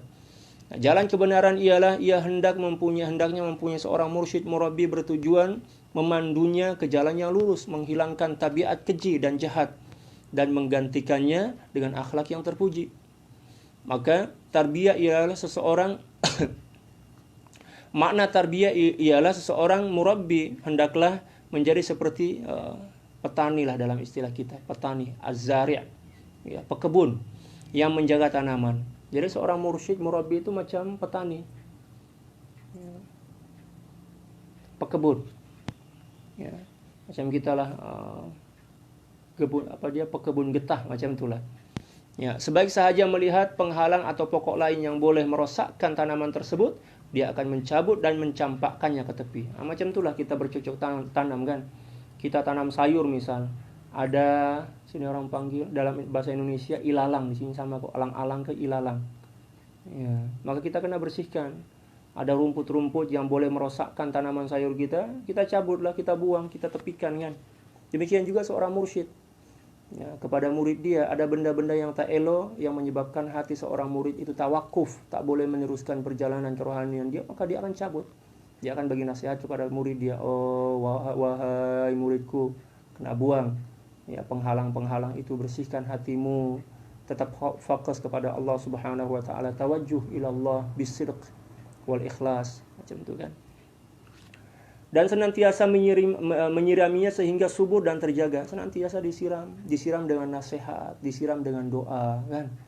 Allahu Akbar. Mulianya hati para mursyid. Alhamdulillah. Semuanya bertujuan untuk menjadikan tanaman tadi lebih baik daripada yang lainnya. Dia ingin agar tanaman dia itu lebih subur dibandingkan tanaman orang lain. Dia berkehendak agar murid-murid dia lebih berjaya dibandingkan orang lain. Jadi perhatian seorang mursyid kepada murid dia itu lebih besar dibandingkan perhatian seorang ayah kepada anak dia.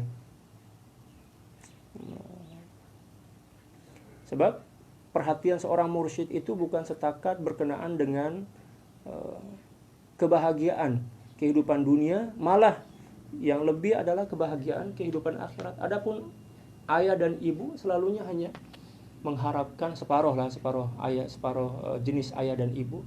Setakat mengharapkan kebahagiaan kepada anak dia dalam kehidupan dunia ini. Adapun kehidupan akhirat itu dia tak peduli dah. Ya, tak ambil berat lah istilah kita. Apabila kamu yakin bahwa tanaman perlu kepada penjaga, maka kamu juga akan tanpa ragu-ragu perlu yakin bahwa mursyid itu perlu bagi setiap salik. Ya, jadi kedudukan seorang mursyid itu macam seorang pekebun yang menjaga dan memelihara tanaman-tanaman dia, dan murid itu ibarat tanaman. Ia adalah kerana Allah Subhanahu wa taala mengutus para rasul alaihi salatu wassalam sebagai pemandu kepada makhluk serta menunjukkan jalan yang lurus kepada mereka. Sebelum kewafatan baginda Nabi sallallahu alaihi wasallam ke alam akhirat, baginda telah menjadikan khulafaur rasyidin sebagai pengganti untuk memimpin serta menunjukkan makhluk ke jalan Allah. Begitulah seterusnya sehingga hari kiamat, maka ahli suluk sememangnya perlu kepada mursyid. Ya. Kalau ada yang cakap, adakah istilah mursyid di zaman baginda? Ada.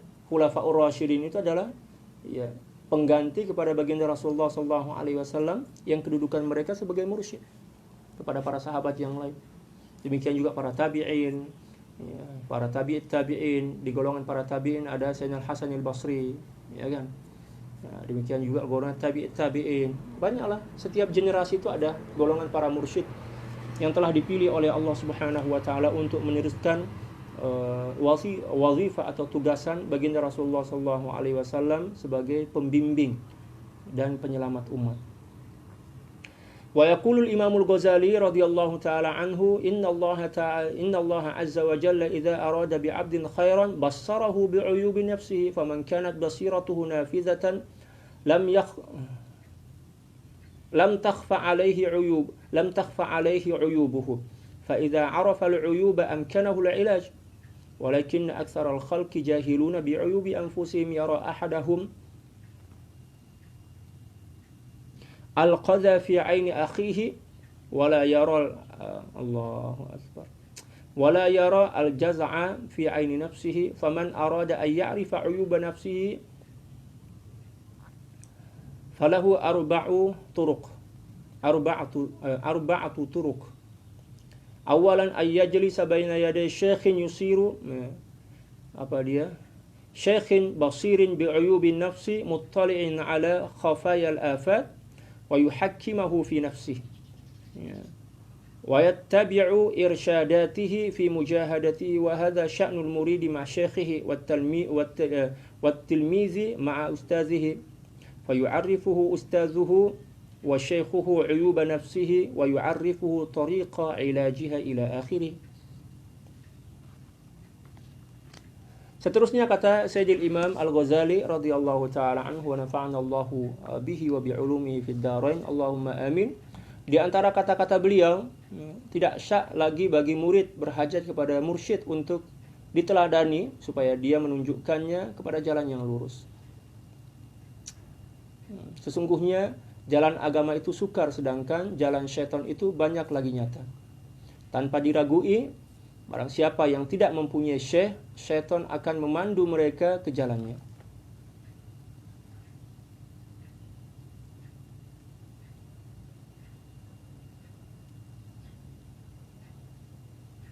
Kita baca tadi ada yang terlompat. Wa min qawlihi yahtajul muridu ila syaikhin wa ustadhin yaqtadi bihi la mahalata liyahdiyahu ila sawa'is sabil. فإن سبيل الدين غامض وسبيل الشيطان كثيرة ظاهرة فمن لم يكن له شيخ يهديه قاده الشيطان إلى تركه لا محالة ومن سلك سبيل البوادي المهلكة بغير خفير فقد خاطر بنفسه وأهلكه ويكون المستقبل بنفسه كالشجرة التي نبتت بنفسها فإنها تجف على القرب وإن بقيت مدة وآرقت لم تثمر فمعتصم المريد شيخه فليتمسك به. Di antara kata-kata Al-Imamul Ghazali radhiyallahu taala an dalam kitab beliau, tidak syak lagi bahwa murid berhajat kepada syekh untuk diteladani supaya dia menunjukkannya ke jalan yang lurus. Sungguhnya jalan agama itu sukar, penuh dengan cabaran. Sedangkan jalan syaitan itu banyak dan nyata, tanpa diragui. Barang siapa yang tidak dipimpin oleh seorang syekh, syaitan akan memandu mereka ke jalan yang sesat. Siapa yang melalui jalan lembah yang membinasakan tanpa berwaspada, sesungguhnya dia membahayakan diri sendiri dan membinasakannya. Kita jalan di bawah itu maknanya lembah-lembah. Di hutan lah istilah kita, di hutan tanpa adanya guide, tak ada orang yang menemani kita, tak ada orang yang pakar dan faham tentang jalan yang kita lalui. Kita jalan seorang-seorang, mungkin kita akan diterkam oleh binatang-binatang buas, dan binatang-binatang buas itu merupakan isyarat kepada perangkap-perangkap yang diletakkan oleh syaitan dan hawa nafsu untuk menghancurkan dan menggagalkan kita agar tak boleh sampai kepada tujuan dan matlamat yang sama. Sesiapa yang melalui jalan lembah yang membinasakan tanpa berwaspada, sungguhnya dia membahayakan diri sendiri dan membinasakannya.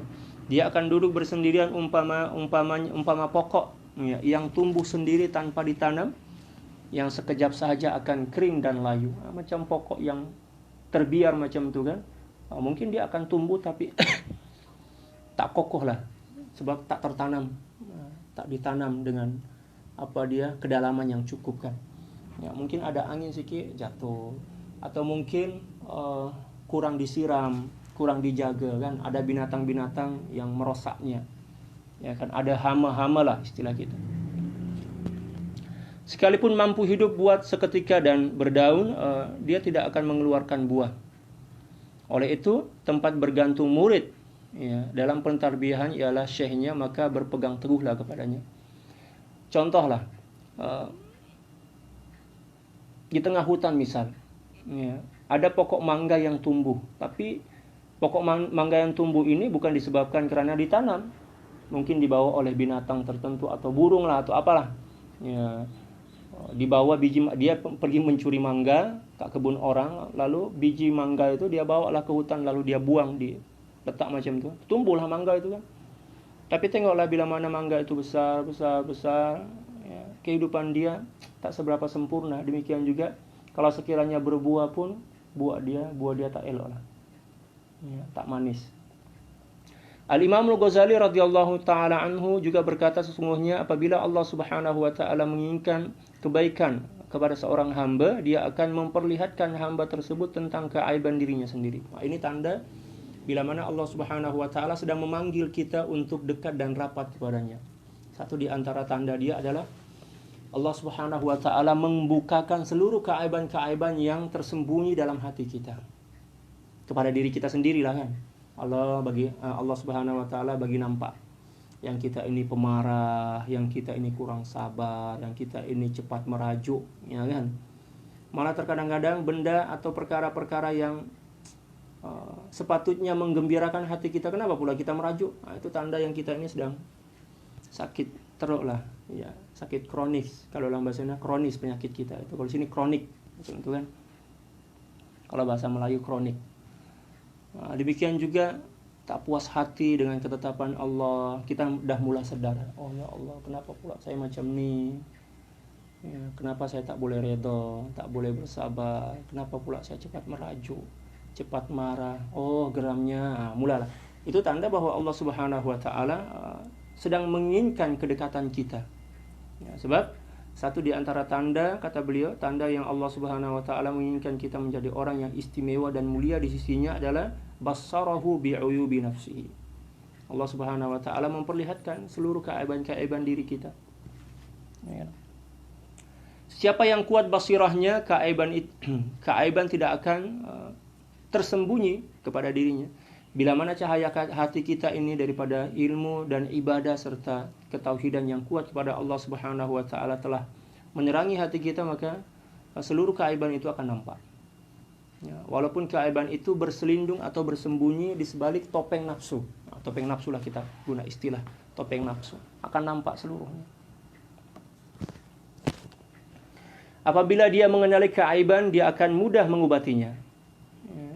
Macam kita lah yang sedang sakit, bila mana kita dah tahu tentang penyakit kita, senang kita nak cari obat ya.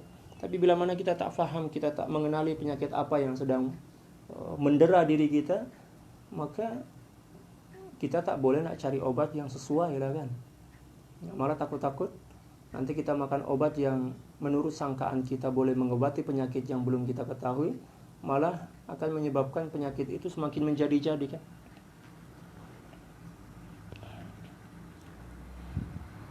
Akan tetapi kebanyakan manusia jahil tentang keaiban diri mereka. Semut di seberang laut jelas kelihatan, sedangkan gajah di pelupuk mata tak nampak. Itu perandaian manusia jahil yang tidak menyadari dan tidak melihat keaiban diri, akan tetapi senantiasa sibuk dengan keaiban orang lain. Siapa yang ingin tahu keaiban diri, hendaklah dia melalui 4 cara. Nak mengetahui tentang keaiban diri itu ada 4 cara. Yang paling mudah lah.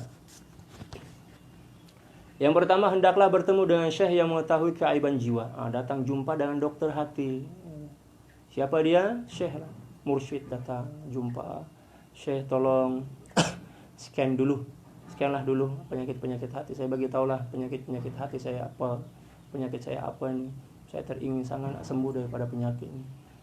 Nah, saya tanyalah, nama kamu siapa? Ya kan? Saya akan cabar kita, uji kita dengan beberapa perkara dengan tujuan untuk memancing seluruh penyakit-penyakit hati yang ada dalam jiwa kita. Atau terkadang-kadang juga saya terus bagi tahu, awak buatlah amalan nih. Jangan pula kita tanya, Syekh, kenapa pula amalan nih? Kalau boleh tukarlah dengan yang lain. Saya nak amalan yang banyak tahu. Kata Syekh, tak payah, ini aja dulu. Kita pula tak puas hati. Bila mana kita tak puas hati mengamalkan nasihat dokter, guru, maka penyakit itu tidak akan kunjung sembuh. Tak payah kita tanya, kalau Syekh dah bagi amalan, tak payah kita tanya. Tak payah banyak tanya lah. Amalkan je lah. Ya, macam kita jumpa dengan dokter. Dokter bagi tahu, obat ni makan 3 kali sehari. Minum dalam bahasa Indonesia. Kalau dalam bahasa Melayu, makan.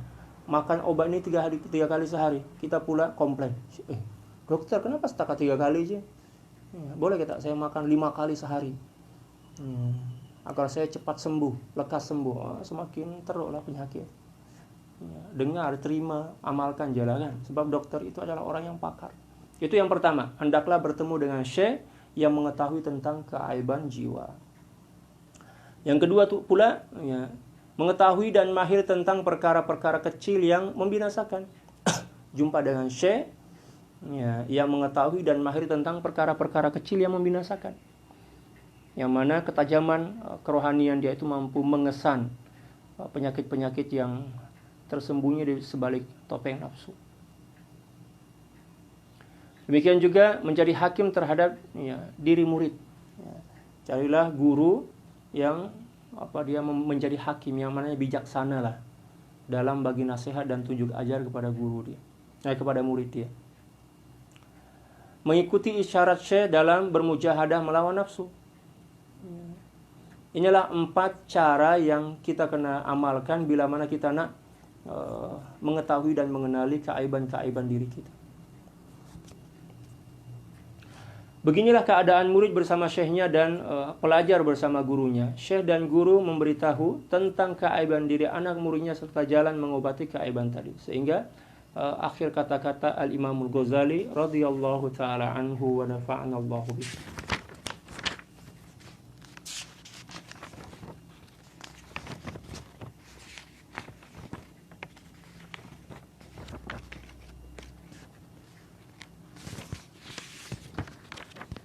Oke, seterusnya adalah pandangan dan pendapat daripada Al-Amir Abdul Qadir Al-Jazairi. Sidi Syekh Al-Amir Abdul Qadir Al-Jazairi ini adalah seorang pejuang daripada Al-Jazair. Beliau adalah seorang jenderal, istilah kita jenderal dalam bahasa Indonesia, jenderal perang. Walaupun beliau seorang jenderal, beliau juga adalah seorang ulama dan wali besar. Beliau mempunyai kitab yang cukup masyhur yang menjelaskan tentang kerohanian yang cukup tinggi lah. Tapi kitab ini tak boleh dibaca oleh seorang kecuali bila mana telah mempunyai dan memahami asas syariat dan tasawuf yang mendalam, yang kuat, yang kukuh. Tajuk kitab itu adalah Al-Mawaqifur Ruhiyah. Kalau tak silap, Al-Mawaqifur Ruhiyah. Ya, luar biasa, 2 jilid lah. Cetakan daripada Beirut. Ya. Saya pernah baca kitab itu tapi saya menyerah. Sebab bahasa yang beliau guna itu luar biasa. Saya baca kitab itu pada tahun 2000 berapa? 2008 kalau tak silap. Saya coba baca kitab itu. Tapi saya tak mampu pada masa itu. Luar biasa sebab memang bahasa beliau luar biasa. Beliau juga adalah seorang sastrawan atau pujangga lah. Ulama zaman dahulu macam tu. Ya, pujangga, sastrawan, seorang ulama, seorang panglima perang, seorang peniaga. Kalau sekarang kan tak, ustaz aja. Ya kan, bukan pujangga, bukan ahli, bukan pakar sastra. Ya, ustaz aja lah. Kalau dulu ulama itu juga mempunyai kepakaran yang lain, ya, menjadi dokter kan, pakar kesehatan. Contohlah Al-Imam Ibnu Sina sebagai seorang ulama besar, pakar tarikh, ya, pakar seluruh cawangan ilmu, dan juga beliau adalah pakar perubatan. Kalau kita pula yang menjadi pesakit. Kalau zaman dahulu para ulama itulah yang menjadi dokter, pakar kesehatan. Oke, kita teruskan.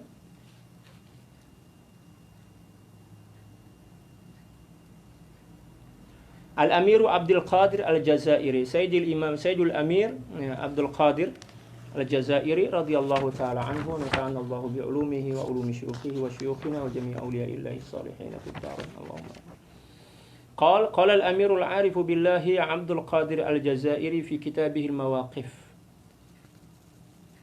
الموقف 151 قال الله تعالى حاكيا قال موسى لخضر عليهما السلام هل أتبعك على أن تعلمني مما علمت رشدا اعلم أن المريد لا ينتفع بعلوم الشيخ وأحواله إلا إذا انقاد له الانقياد التام ووقف عند أمره ونهيه مع اعتقاده الأفضلية والأكملية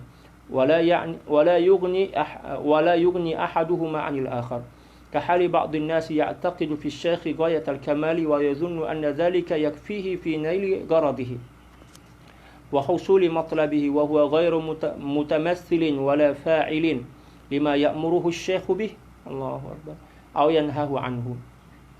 فلهذا موسى عليه السلام مع جلالة قدره وفخامة أمره طلب لقاء الخضر عليه السلام وسأل السبيل إلى لقيه وتجشم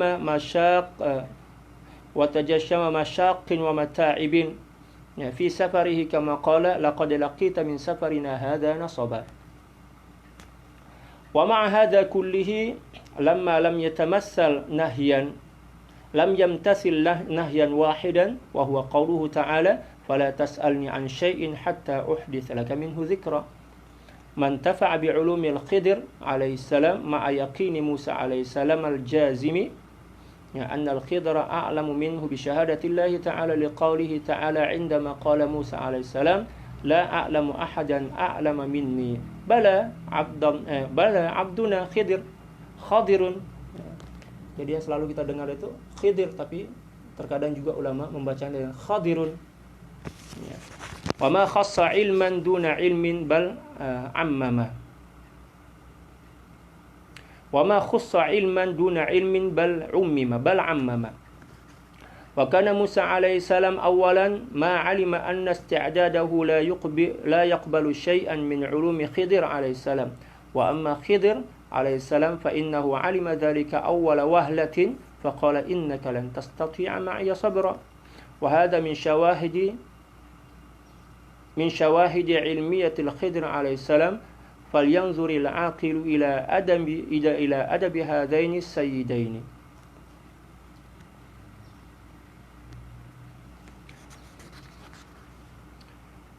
قال موسى عليه السلام هل أتبعك على أن تعلمني مما علمت رشدا أي هل تأذن في اتباعك لأن أتعلم منك ففي هذه الكلمات من حلاوة الأدب ما يذوقها كل سليم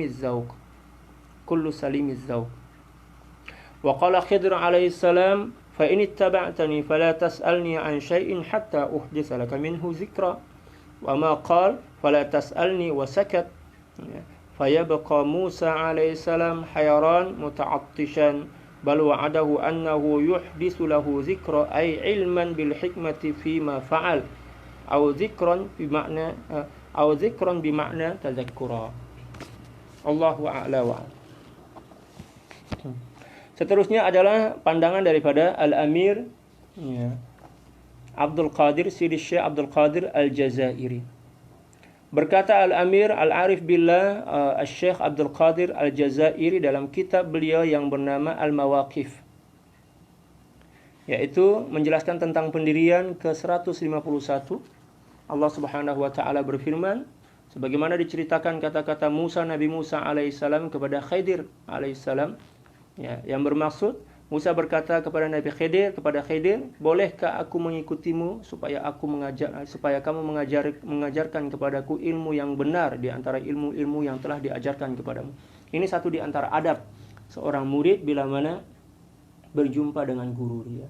Minta izin dulu, Syekh, boleh tak Syekh bagi nasihat kepada saya, bagi pandangan, tolong doakan saya, Syekh. Jangan pula, Syekh, tolonglah ajar kepada saya ilmu nih, ilmu yang bla bla bla bla bla. Syekh itu guru kita, bukan murid kita yang boleh kita perintah-perintah suka-suka hati kita kan. Boleh kita suruh-suruh suka-suka hati kita. Kita kena minta izin dulu. Syekh, boleh tak Syekh bagi nasihat kepada saya? Minta izin dulu lah. Jangan lancang dalam bahasa Indonesia. Jangan nyelonong-nyelonong kalau dalam bahasa Jakarta ya. Ketahuilah bahwa seorang murid hanya mendapatkan manfaat atau munafaat daripada ilmu serta ahwal Syekh apabila dia benar-benar tunduk kepadanya, menuruti suruhan dan larangannya, di samping meyakini guru itu mempunyai kelebihan dan kesempurnaan. Kita kena yakin bahwa Syekh kita itu mempunyai kesempurnaan kefahaman tentang syariat, kesempurnaan kefahaman tentang akidah, demikian juga tauhid dan tasawuf. Jangan pula kita tunjuk-tunjuk diri, saya hafal Quran lah, saya belajar kat luar negara puluh-puluh tahun, takkanlah guru saya lebih pandai dibandingkan saya. Itu orang gila itu. Kena ketuk kepala dia. Itu orang yang su'ul adab. Kedua-duanya seiring dan saling memerlukan di antara satu sama lain. Tidak mencukupi bagi setengah orang yang menganggap keyakinannya terhadap kesempurnaan Syekh sudah memadai untuk mencapai maksud dan cita-cita, sedangkan ia tidak melaksanakan apa yang diperintah dan tidak meninggalkan apa yang ditegah oleh Syekhnya. Tak cukup setakat dia meyakini tentang kesempurnaan keilmuan Syekh untuk mendapatkan matlamat dari perjalanan kerohanian itu, tetapi tidak mengamalkan dan tidak dia tunduk dan patuh kepada perintah-perintah Syekh dan menjauhkan diri daripada apapun yang ditegah oleh Syekh kita. Tak cukup. Sedangkan Nabi Musa alaihissalam sendiri dengan ketinggian dan kemuliaan kedudukannya telah meminta untuk bertemu dengan Nabi Khidir alaihissalam, dengan Sayyidina Khidir alaihissalam, dan bertanya bagaimanakah cara untuk menemuinya. Dalam musafir tersebut, baginda menempuh berbagai kesusahan, bahaya dan kepenatan sebagaimana dikatakan, laqad laqina min safarina hadza nasaba. Sesungguhnya kita telah merasai letih kerana perjalanan yang kita lalui ini. Inilah perjalanan mencari guru seperti mana yang dicontohkan oleh Nabi Musa ketika mana sedang mencari guru untuk tempat belajar tentang kerohanian, yaitu Sayyidina Khidir. Beliau melakukan perjalanan yang begitu memenatkan lah, menyusahkan. Tak guna flight macam kita sekarang kan, guna flight, kapal terbang, guna moto, guna kereta, ya kan. Dalam kereta pula ada aircon, dalam bahasa Indonesia ada AC-nya, kan. Ya. Lapar, senang je. Ya. Singgah kat kedai mama, terus makan. Duit banyak. Kalau zaman dahulu nak mencari guru itu, Allah, nyawa taruhan dia. Perjalanan yang begitu panjang, jauh, meletihkan, melelahkan, ya kan. Banyak cabaran dan ujian, binatang-binatang buas, ya, para penyamun, demikian juga panas, sejuk, Allahu Akbar. Jalan kaki pula, kaki dah pecah-pecah dah. Kalau kita sekarang ini, kita pergi cari guru itu macam duduk kat hotel. Ada aircon, makanan sedap, duit banyak. Patutlah kualiti ilmu kita, kualiti kemakrifatan kita di akhir zaman ini tak sebanding dengan para ulama zaman dahulu. Ulama zaman dahulu nak mencari ilmu itu, walaupun ilmu itu setakat satu hadis je kan. Ya, seperti mana yang dilakukan oleh Al-Imam Al-Bukhari radhiyallahu ta'ala, yang datang menjumpai guru beliau melalui perjalanan 2 bulan jalan kaki. Setakat nak meriwayatkan satu hadis. Kita boleh buat macam tu kan? Kalau kita tak larat dah. Ya, kan? Al-Imam Al-Bukhari macam tu. Ya, bersusah payah. Kalau kita ni baru setakat gerimis je, apa yang kita cakap, tak payahlah saya datang kelas, gerimis hujan ni, hujan-hujan lah kan. Ya, kita guna kereta kan, atau Nah, itulah. Banyak alasan. Tak payahlah saya masuk kelas nih. Sebab apa? Sebab saya ada jemputan kenduri nih. Kalau dalam bahasa Indonesia ada kondangan lah. Macam itu. Tak payahlah saya pergi, saya pening kepala nih. Tak larat dah. Baru setakat pening je. Pening je pun kan. Teruskanlah. Tak sebanding dengan apa yang dilakukan oleh para ulama zaman dahulu. Hujan, panas, sejuk, perjalanan berbulan-bulan nak berjumpa dengan guru. Seperti yang telah dicontohkan oleh guru kami, Maulana Syekh Yusuf Al-Hasani radhiyallahu taala. Beliau pernah bercerita bahwa ketika beliau duduk dah balik kampung dah kan, setelah belajar kepada pengarang kitab nih, Sidi Syekh Abdul Qadir Isa Al-Halabi di Syria, beliau balik Lubenan sebab guru kami asal daripada Lubenan. Setiap minggu beliau melakukan perjalanan yang cukup memenatkan, perjalanan daripada Lubenan. Dengan perjalanan yang begitu panjang, zaman dahulu tak ada ekon lagi kan. Guna bas tuh bas murahan, bas yang biasa aja kan. Panas, lepas tu pula bau, busuk lah, macam-macam lah kan. Beliau melalui perjalanan itu berhari-hari. Nak jumpa dengan guru beliau. Walaupun beliau telah menjadi ulama besar juga. Ya, dah menjadi mursyid juga lah beliau tu. Nak jumpa dengan tok guru beliau itu, Masya Allah. Tiap-tiap minggu macam tu. Tiap hujung minggu, beliau mesti datang jumpa dengan guru beliau. Walaupun jumpa dengan guru beliau pun, masa dia terhad. Sebab guru beliau itu banyak ramai tetamu kan. Ulama-ulama dari semerata negara lah. Dari mana-mana negara datang berjumpa dengan guru beliau. Beliau datang juga lah. Setidaknya, sekurang-kurangnya, jumpa kat majlis zikir atau majlis ilmu. Tengok guru dia. Ya, datang jumpa, bersalaman dan minta maaf dan minta redha. Lepas tu beliau balik. Ya, balik Lubenan. Perjalanan yang luar biasa. Kalau kita setakat nak jumpa guru pula yang datang menjumpai kita terkadang-kadang. Allah. Sudahlah guru kita yang datang daripada jauh. Lepas tu kita pula, guru dah sampai dah kita, relax je kat rumah. Nantilah masa Syekh nak balik itu barulah saya jumpa. Na'udzubillah. Kalau macam tu, cara kita bermuamalah dengan guru kita, walaupun malaikat Jibril yang turun mengajar kita, kita tak akan berjaya untuk sampai kepada matlamat. Kewujudan guru, perjumpaan dengan guru itu adalah tiryakum mujarrab. Ya, obat yang cukup mujarrab untuk menyembuhkan penyakit-penyakit hati kita. Kita dapat nasihat, dapat doa. Syekh gembira itu adalah obat bagi hati kita. Tapi kalau kita buat hati guru kita kecewa, marah, walaupun 10.000 tahun kita belajar, kita tak akan boleh sampai dan berjaya mendapatkan apa yang menjadi tujuan.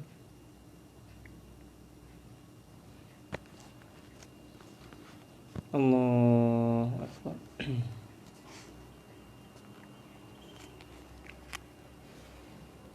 Sebaik saja tidak mentaati satu saja larangan Nabi Sayyidina Khidir, segala kesusahan dan pengorbanan yang dilakukan oleh Nabi Musa alaihissalam tidak mendapat manfaat dari ilmu yang dimiliki oleh Sayyidina Khidir alaihissalam. Ya, Sayyidina Khidir berkata, "Fala tas'alni an syai'in hatta uhditsa laka minhu dzikra." Maka janganlah kamu menanyakan kepadaku tentang sesuatu apapun sampai aku sendiri menerangkan kepadamu. Datang jumpa dengan Syekh itu jangan banyak tanya kecuali perkara-perkara yang memang kita tak faham. Ya, kita jangan banyak tanya berkenaan dengan perintah dan larangan. Kalau Syekh cakap jangan buat ini, kena buat yang ini. Tak payah nak banyak tanya. Syekh kenapa Syekh perintah saya nak buat ini? Kenapa Syekh larang saya buat ini? Tak payah. Kita boleh bertanya itu bila mana kita ada kemusykilan. Ya kan, kemusykilan. Kita tak faham tentang sesuatu istilah atau tentang sesuatu apapun berkenaan dengan pentarbiyahan, maka kita dibenarkan untuk bertanya dengan tetap menjaga adab, sopan santun kita kepada Syekh. Minta izin dulu. Lepas tu kita nak bagi soalan itu, tengoklah Syekh tu sedang rehat ke, sedang santai ke, atau sedang dia sibuk. Jangan pula kita bagi soalan di saat guru kita sedang sibuk atau kurang sehat atau sedang letih, sedang lelah, sedang makan. Kita pula terkadang-kadang bagi soalan Syekh sedang makan misal. Itu soal adab. Kita kena tengok dulu keadaan Syekh kita bila mana dah santai. Lepas tu barulah kita minta izin, Syekh, ini soal. Saya ada soalan, boleh tak saya bagi soalan kepada Syekh? Kalau Syekh tengok dan cakap, oke boleh, barulah kita bagi soalan dengan cara yang beradab. Jangan pula Syekh sedang menerangkan ilmu, kita pula, Syekh soalan Syekh. Tak boleh, itu soal adab, menghilangkan keberkatan ilmu. Kita kena jaga adab kepada Syekh, kepada guru kita, kepada mursyid kita. Jangan suka-suka hati, nak belajar itu ada kaedah, ada adab dia, ada cara dia. Sedangkan dalam masa yang sama, Nabi Musa alaihissalam memang mempunyai keyakinan yang mantap bahwa Sayyidina Khidir alaihissalam lebih mengetahui berbanding dirinya melalui penyaksian Allah Subhanahu wa taala sendiri. Ketika Nabi Musa berkata, aku tidak mengetahui seorang pun yang lebih alim daripadaku. Ya, jawab Allah Subhanahu wa taala, bahkan ada, yaitu hambaku yang bernama Khidir. Dia tidak dikhususkan dengan satu-satu ilmu tanpa ilmu yang lain, ya. Bahkan segala-galanya diberikan kepadanya. Ini satu di antara keistimewaan Sayyidina Khidir. Pada permulaannya Nabi Musa alaihissalam tidak mengetahui bahwa persediaan yang ada pada dirinya tidak mampu untuk menerima ilmu Sayyidina Khidir walaupun sedikit. Sedangkan Khidir alaihissalam telah mengetahui dari awal dengan isyarat, katanya, innaka lan tastati'a ma'iya sabra. Sesungguhnya kamu sekali-kali tidak akan sanggup sabar bersama-samaku. Ini merupakan penyaksian ilmiah daripada Sayyidina Khidir.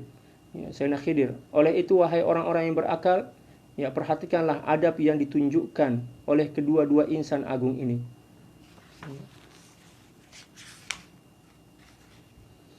Qala lahu Musa hal attabi'uka ala an tu'allimani mimma 'ullimta rusyda. Musa berkata kepada Nabi Khidir, kepada Sayyidina Khidir, bolehkah aku mengikutimu supaya kamu mengajarkan kepadaku ilmu yang benar di antara ilmu-ilmu yang telah diajarkan kepadamu.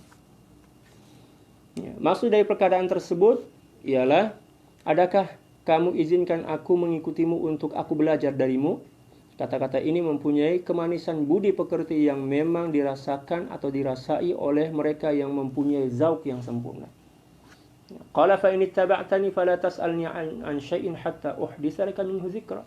Khidir pun menjawab, jika kamu ingin mengikutiku, maka janganlah kamu bertanyaku tentang sesuatu apapun sampai aku sendiri yang menerangkannya kepadamu.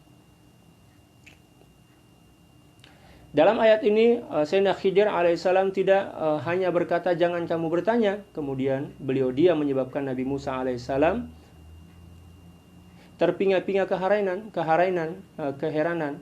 Bahkan baginda menjanjikan dia sendiri akan menyebutkan atau menceritakan kepada Nabi Musa alaihissalam tentang hikmah di setiap atau di sebalik apapun yang akan dilakukannya. Seterusnya, fa akmaliyatu syekh fi al-ilmi al-matlubi minhu al-maqsudu li ajlihi la tughni 'anil muridi syai'an idza lam yakun mumtalisan li awamiri syekh mujtaniban li nawahi wa ma yanfa'u al-aslu min hashim illa idza kanat an-nufusu min bahilah.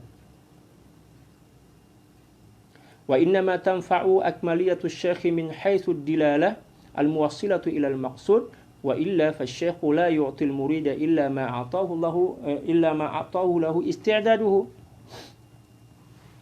wa isti'daduhu muntawin ya fihi wa fi a'malihi kat-tabibil mahiri idza hadara al-marid wa amarahu bi adwiyati falam yasta'milha al-marid ya fama asa an tughni anhu maharatu at-tabib wa adamu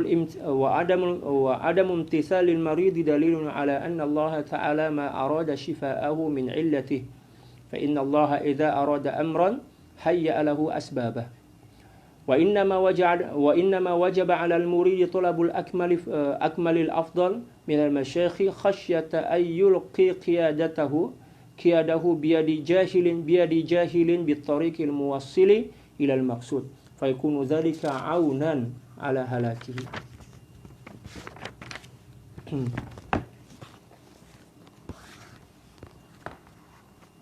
Kesempurnaan syekh dalam suatu ilmu yang ingin dituntut daripadanya tidak sedikit pun memberi manfaat atau faedah kepada murid apabila dia tidak mengikuti suruhan dan larangan gurunya. Sehebat apapun guru kita, ya kan, sealim apapun dia, tidak akan memberikan manfaat kepada kita kecuali bila mana kita tunduk dan patuh mengikuti apapun perintah yang diperintahkan dan menjauhi apapun yang dilarangnya. Seperti syair yang mengatakan, walaupun datuk nenek berasal daripada keturunan dermawan, ya, ia tidak bermanfaat bila mana nafsu telah memberontak. Kalau seseorang dikuasai oleh nafsu, keturunan siapapun dia, tetaplah menjadi seorang yang tak berharga. Contoh, keturunan raja, ya kan, keturunan datuk misalnya, tapi perangai dia macam perangai Fir'aun, Namrud misal, Fir'aun lah dia, ya, dalam rupa manusia.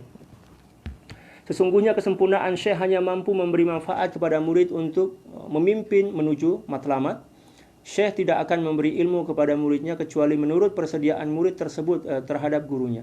Persediaan murid pula, ya, berpaksikan kepada diri dan juga amalannya.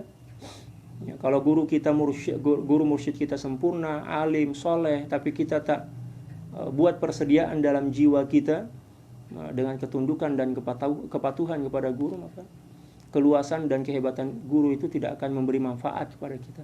Bukan bermakna keluasan dan kehebatan guru tak ada manfaat, tetap ada manfaat kepada orang yang layak menerimanya. Kalau kita tak layak, manfaat itu tak boleh sampai kepada diri kita juga. Keadaannya tidak ubah seperti seorang pesakit yang berjumpa dengan dokter, ya, dokter yang pakar. Dia disuruh makan obat tetapi dia tidak memakannya dan hanya menyimpannya. Dia seolah-olah tidak berhajat kepada kepakaran dokter itu. Datang jumpa dengan dokter, sakit misalkan, terjangkit corona lah misal, COVID-19. Datang jumpa dengan dokter, dokter cek, tuan ini terjangkit lah, kena karantin lah, ya, bagi obat, bagi rawatan. Tapi dia degil, tak dengar cakap dokter. Dia cakap, ini tak payahlah saya makan obat ini dok, sebab apa? Saya tak minat lah, saya tak suka lah obat ini. Saya nak makan ini je lah, macam apa? Makan makanan yang malah menyebabkan penyakit itu semakin bertambah, maka tidak akan sembuh-sembuh lah, tidak akan pernah sembuh. Pesakit yang tidak menerima dan mengikuti nasihat merupakan dalil, ya, bahwa Allah Subhanahu wa taala tidak ingin menyembuhkannya daripada penyakit yang dihidapinya. Nah, kalau sekiranya ada seorang yang telah jumpa dengan mursyid, lalu mursyid itu bagi nasihat, bagi amalan, tapi dia tak buat juga, maknanya memang dia tak nak sembuh lah kan.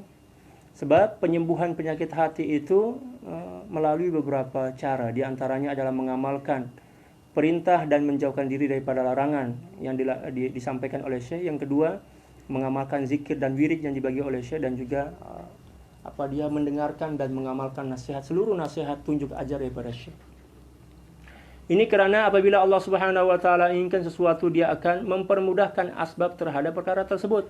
Walau bagaimanapun menjadi suatu kewajiban ke atas setiap murid mencari syekh yang paling afdal dan sempurna, kerana dikhawatiri dia akan menyerahkan diri untuk dipandu oleh orang yang jahil, ya, tentang jalan menuju matlamat, lalu menjadi pembantu kepada kebinasaan. Na'udzubillah summa na'udzubillah.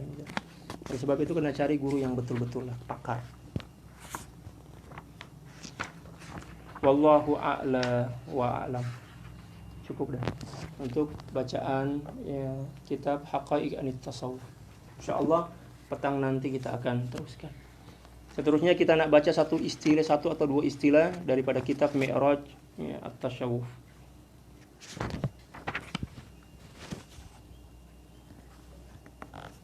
Bagi para sahabat yang sedang menonton live nih, kalau boleh ajaklah kawan-kawan, sahabat-sahabat kan.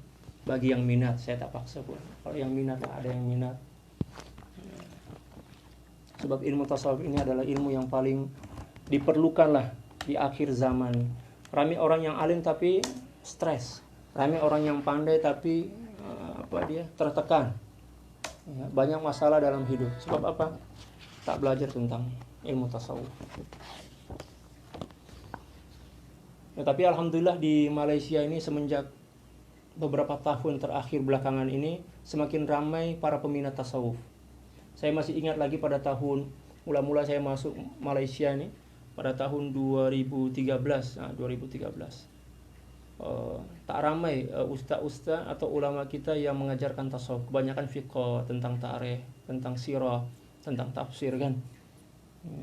Tapi saat ini alhamdulillah mana-mana tempat Ramailah ustaz-ustaz bagi kuliah, bagi ceramah-ceramah tasawuf.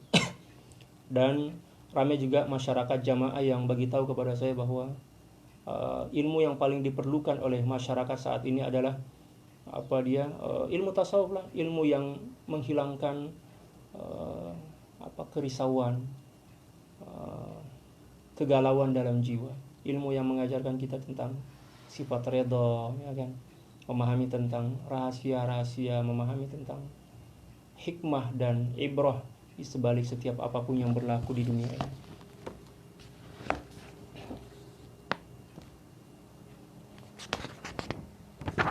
Qala radhiyallahu ta'ala anhu wa nafa'ana Allahu bi'ulumihi wa ulumi syuyukhihi wa syuyukhina wa jami'i awliya'illahi salihin fid dharain. Muka surat 54 daripada kitab Mi'rajut Tasyawuf ila Haqa'iqit Tasawuf.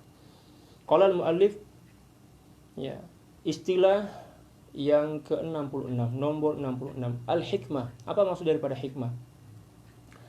Al-hikmah wa hiya itqanu syai' wa ibda'uhu fa fil ilmi tahqiquhu wal 'amalu bihi wa fil qawli ijazuhu wa taksiru ma'ani wa fil 'amali itqanuhu wa ikmaluhu. Wa yuqalu nazalatil hikmatu ala thalathi firaq ala alsinatil arabi wa aydis sin wa uqulil yunan wallahu ta'ala a'lam.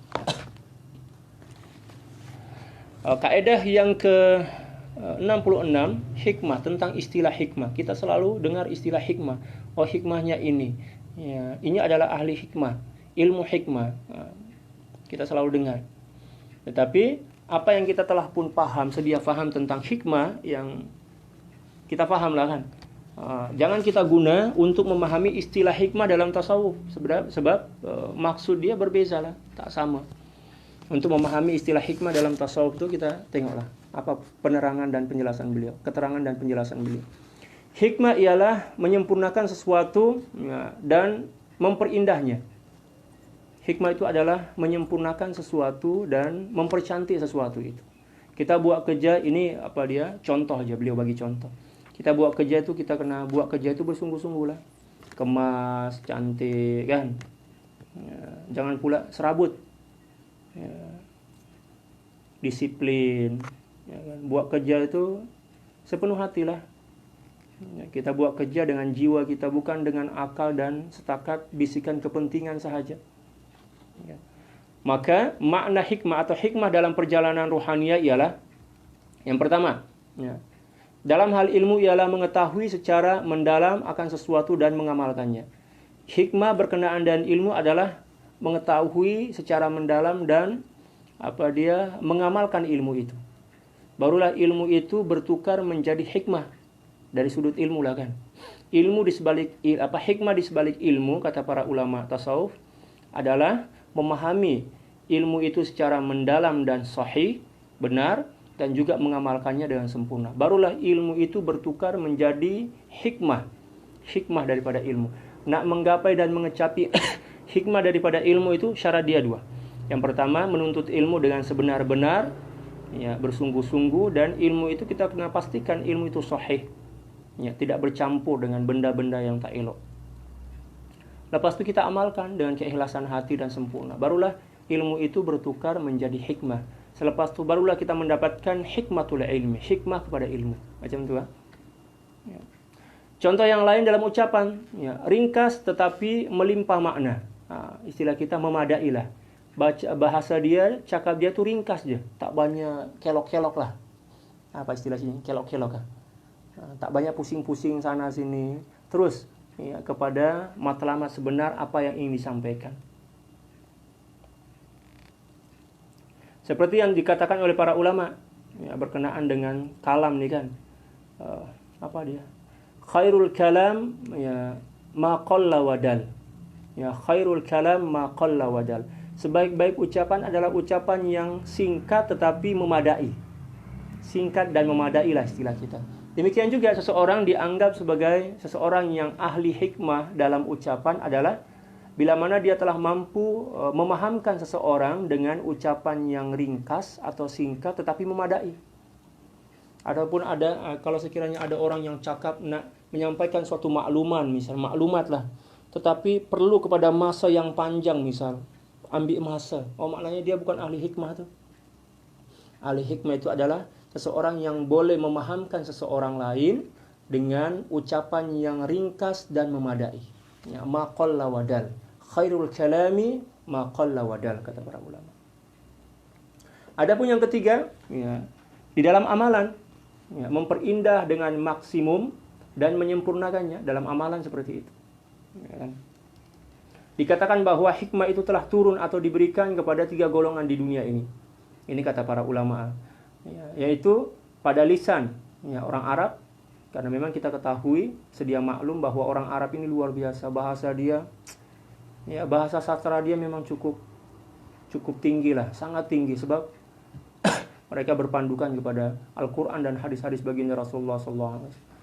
Sehingga syair-syair orang Arab ini menusuk jiwa lah, menusuk kalbu, luar biasa bahasa mereka. Lebih tajam dibandingkan syair. Lebih tajam dibandingkan pedang. Di zaman dahulu, ya, zaman-zaman dulu lah, bila mana akan berlaku suatu peperangan, yang paling mahal pada masa itu, yang paling banyak mendapatkan keuntungan adalah para penyair, para pujangga lah. Para pujangga itu dijemput atau diundang, dalam bahasa Indonesia diundang untuk mentasji'. Mentasji' maknanya memotivasi dan membangkitkan semangat tentara-tentara sebelum melakukan perang. Menggunakan apa? Menggunakan syair. Para penyair disediakan satu tempat, tempat yang macam satu panggung lah. Maka dia akan menyampaikan syair-syair tasji' dia untuk berperang, kepada para tentara untuk berperang. Dan mereka dibayar dengan bayaran yang cukup mahal, ya, macam itu, untuk membangkitkan semangat melakukan sesuatu. Mereka selalunya menggunakan syair-syair. Demikian juga hikmah pada kepakaran tangan ialah orang Cina. Kita tengoklah orang Cina itu pandai-pandai.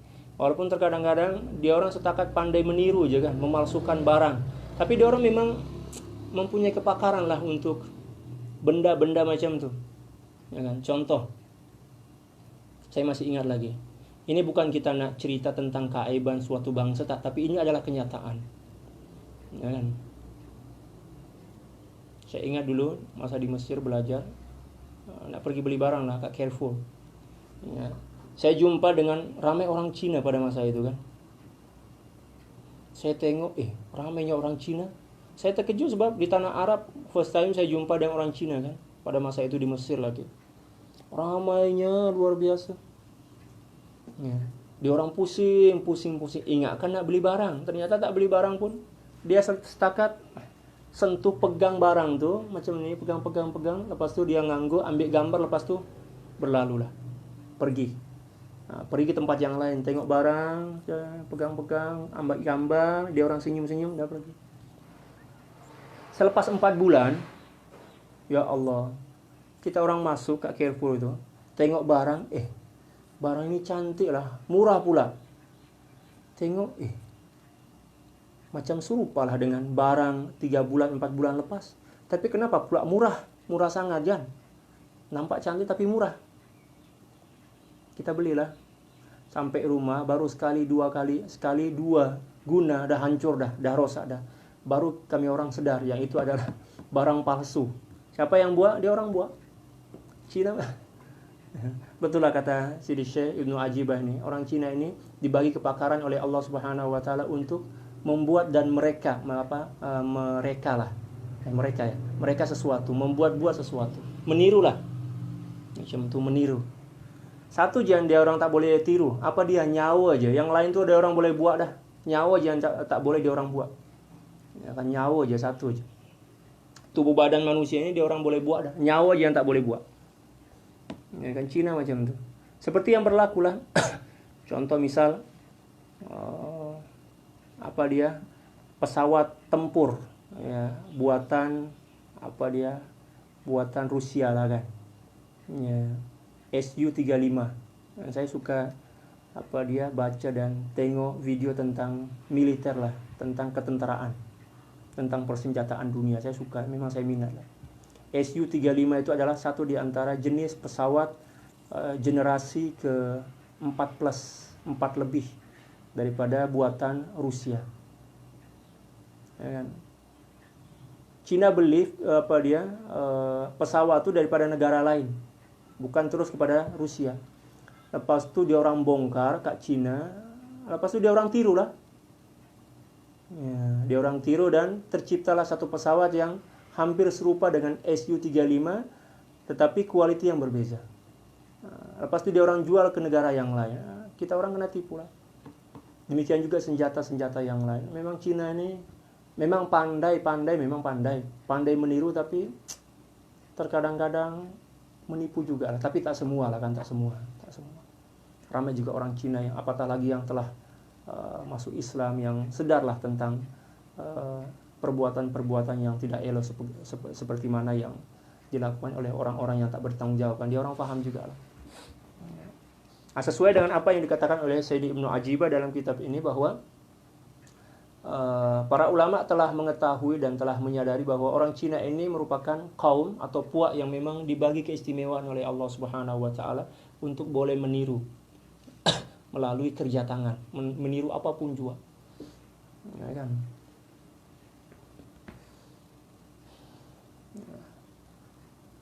Dan di dalam akal, hikmah itu Allah Subhanahu wa taala telah bagi kepada orang Yunani.